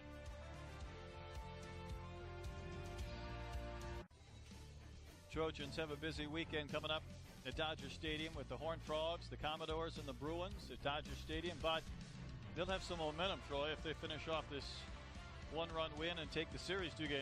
Yeah, that's big for Dan Ubb's team if he can pull this victory off. Coming in there and beating the number 6 team in the country 2 out of 3. That's huge. Huge for the RPI. Not only are beating the number 6 team in the country, but road wins as well. And they're going to bring in their closer, Connor Lunn. We hadn't given up an earned run yet, so they're hoping he kind of sticks to that trend. 5 saves on the season for Connor Lunn. Biggers, Cole, and Kerstead. Bonfield, if anybody reaches. Lunn came on in the 9th yesterday. Retired Shaddy and Martin with strikeouts. Got Biggers to bounce out to second to end the game.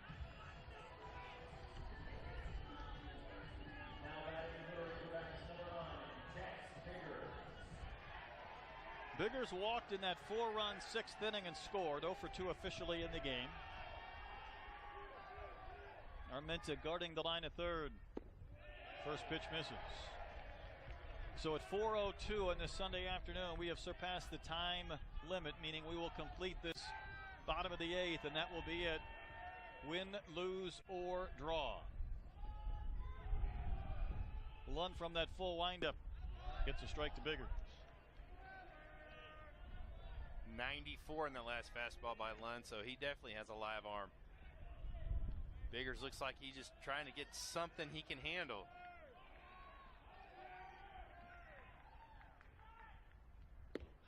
Outside corner, strike call.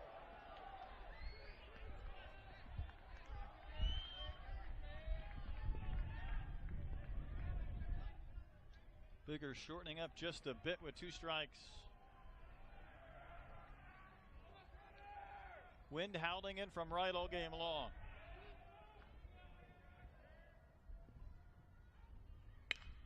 Base hit, left field, big at bat for Jacks. And the tying run is on base, and the winning run will come to the plate.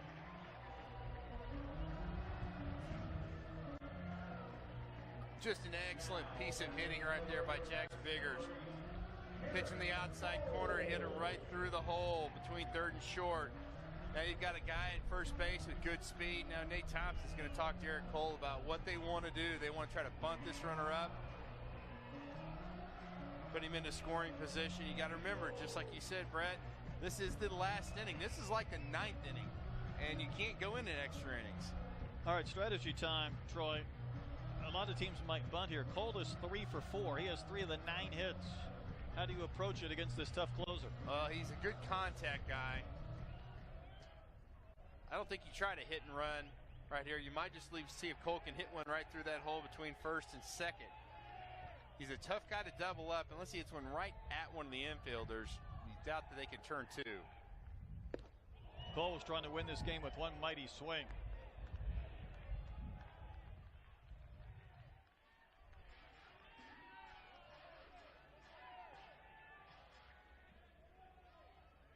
Three homers, 5 RBIs for Cole. DBH top stepper here in the 8th inning. The last inning of this rubber match of a 3-game set with the Trojans out of the Pac-12. Biggers with a safe lead over there at first base. Cole now showing bunt, and bunts it foul for strike 2. And Armenta was way down the line at third because Cole squared early.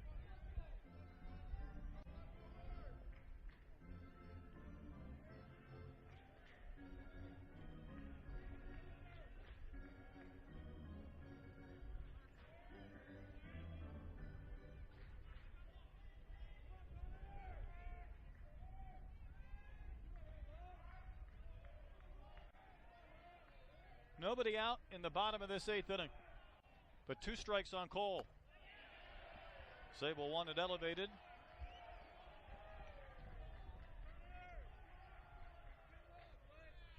One got the save yesterday, trying to give one to Dan Hubbs again today.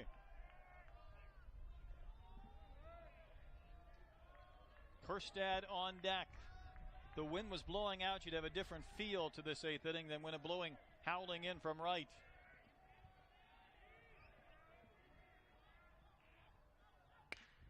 Smoked in the gap, left center field, starting to slice, and it's going to go to the fence. Bigger sprinting around third. Cole heading to third base, and we're tied, and the Hawks are 90 feet away from a win.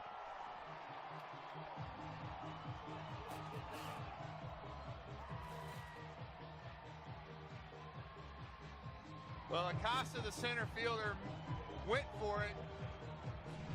This ball off the bat from Cole, it's slicing away from him.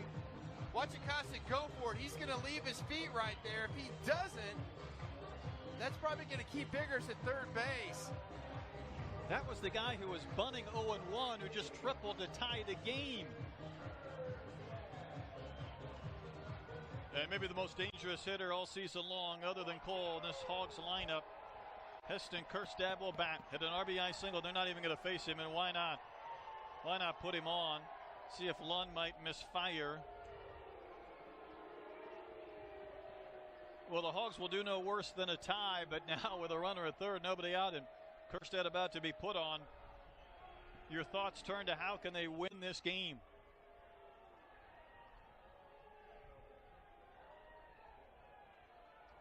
Dan Hubbs has to be thinking, how did this happen? He had the man in the game on the mound he wanted in Lund. it really wasn't a bad pitch. Cole just went down the strike zone and just smoked it. Outfielders all the way around towards left for some reason. That's ball 4 to Kerstad. He has to uncoil all of his gear, and Moya, who's the right fielder, was playing center, will drift back, and Bonfield will be the batter. Dave Van Horn making sure that Kerstad and that he's on the same page. He's like, that's the important run. And we're in at third base. He said, you take a lead about a foot. You freeze on line drives. Don't get doubled off.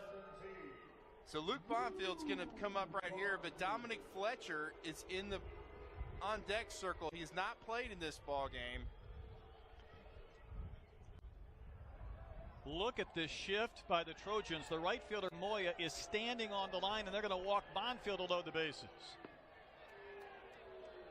Moya's barely in fair territory down the right field line. 3 infielders on the right side of the diamond, and USC is going to play all the percentages. Even the pitcher is getting as far to the right side of the rubber as he can, just to make it a little easier to throw that ball outside. The thought before the ball game today was, when would Dominic Fletcher get an at-bat? The thought being, well, he's not starting. He's scuffling at the plate. But you'd think you'd see him sometime in a pinch hitting role. Well, here he comes with the bases loaded and nobody out in a tie game in the last inning. Hitting for Morrell.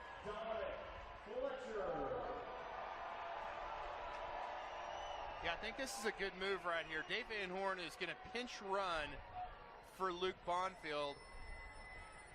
Anytime you can put a little extra speed into the game, the better. And you don't have to worry about extra innings. I mean, you don't have to worry about what's going to happen if the game remains tied, right, because we'll go home if it stays tied. Exactly. Who plays where, that's not even a factor. I think USC is going to consider maybe a 5th infielder. I think you're exactly right. You have somebody coming off saying, hey, I need a different glove. They've already positioned the outfielders in right center and left center.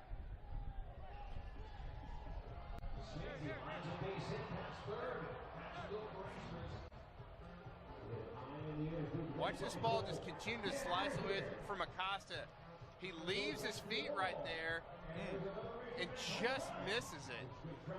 That is how close this is. So if you're Fletcher, all you've got to do is get something in the air to the outfield, but fairly deep. Got to remember, the wind's blowing in. The two can'ts is you can't strike out, you can't pop up. So the Trojans have 3 fielders on the right side of the infield. Tyler Pritchard is the extra infielder. He's the first baseman and a half. Fletcher hitting just 186, a chance to win it here, and that's ball 1. And of course, this is the issue by choosing to walk bases loaded, that you have to throw strikes. So if you're Fletcher, you've got to sit dead red fastball. You cannot pop up, you cannot strike out in this situation.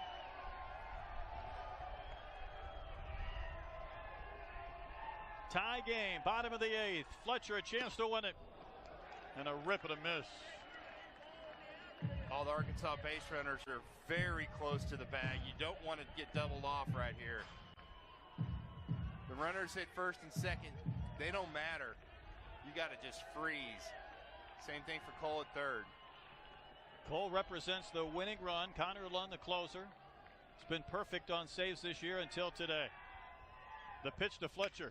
Line drive, smoke to center. Ball game of the Hogs. Walk it off with the 7-6 comeback. And they will bomb Fletcher out near second base. A comeback to win the series. What a finish. Wow, that ball almost killed Connor Lund. A rocket right back up the middle. I love Dominic Fletcher's approach. Don't do too much. Stay short and quick to the ball. What an incredible game. And down 1 point down, 5-1. Watch this line drive. right at his head. And that's a game winner. You see the center fielder not even going after the baseball. Cole comes in, hits hits home plate, and then the celebration is on. Somehow Fletcher lost his jersey in the celebration.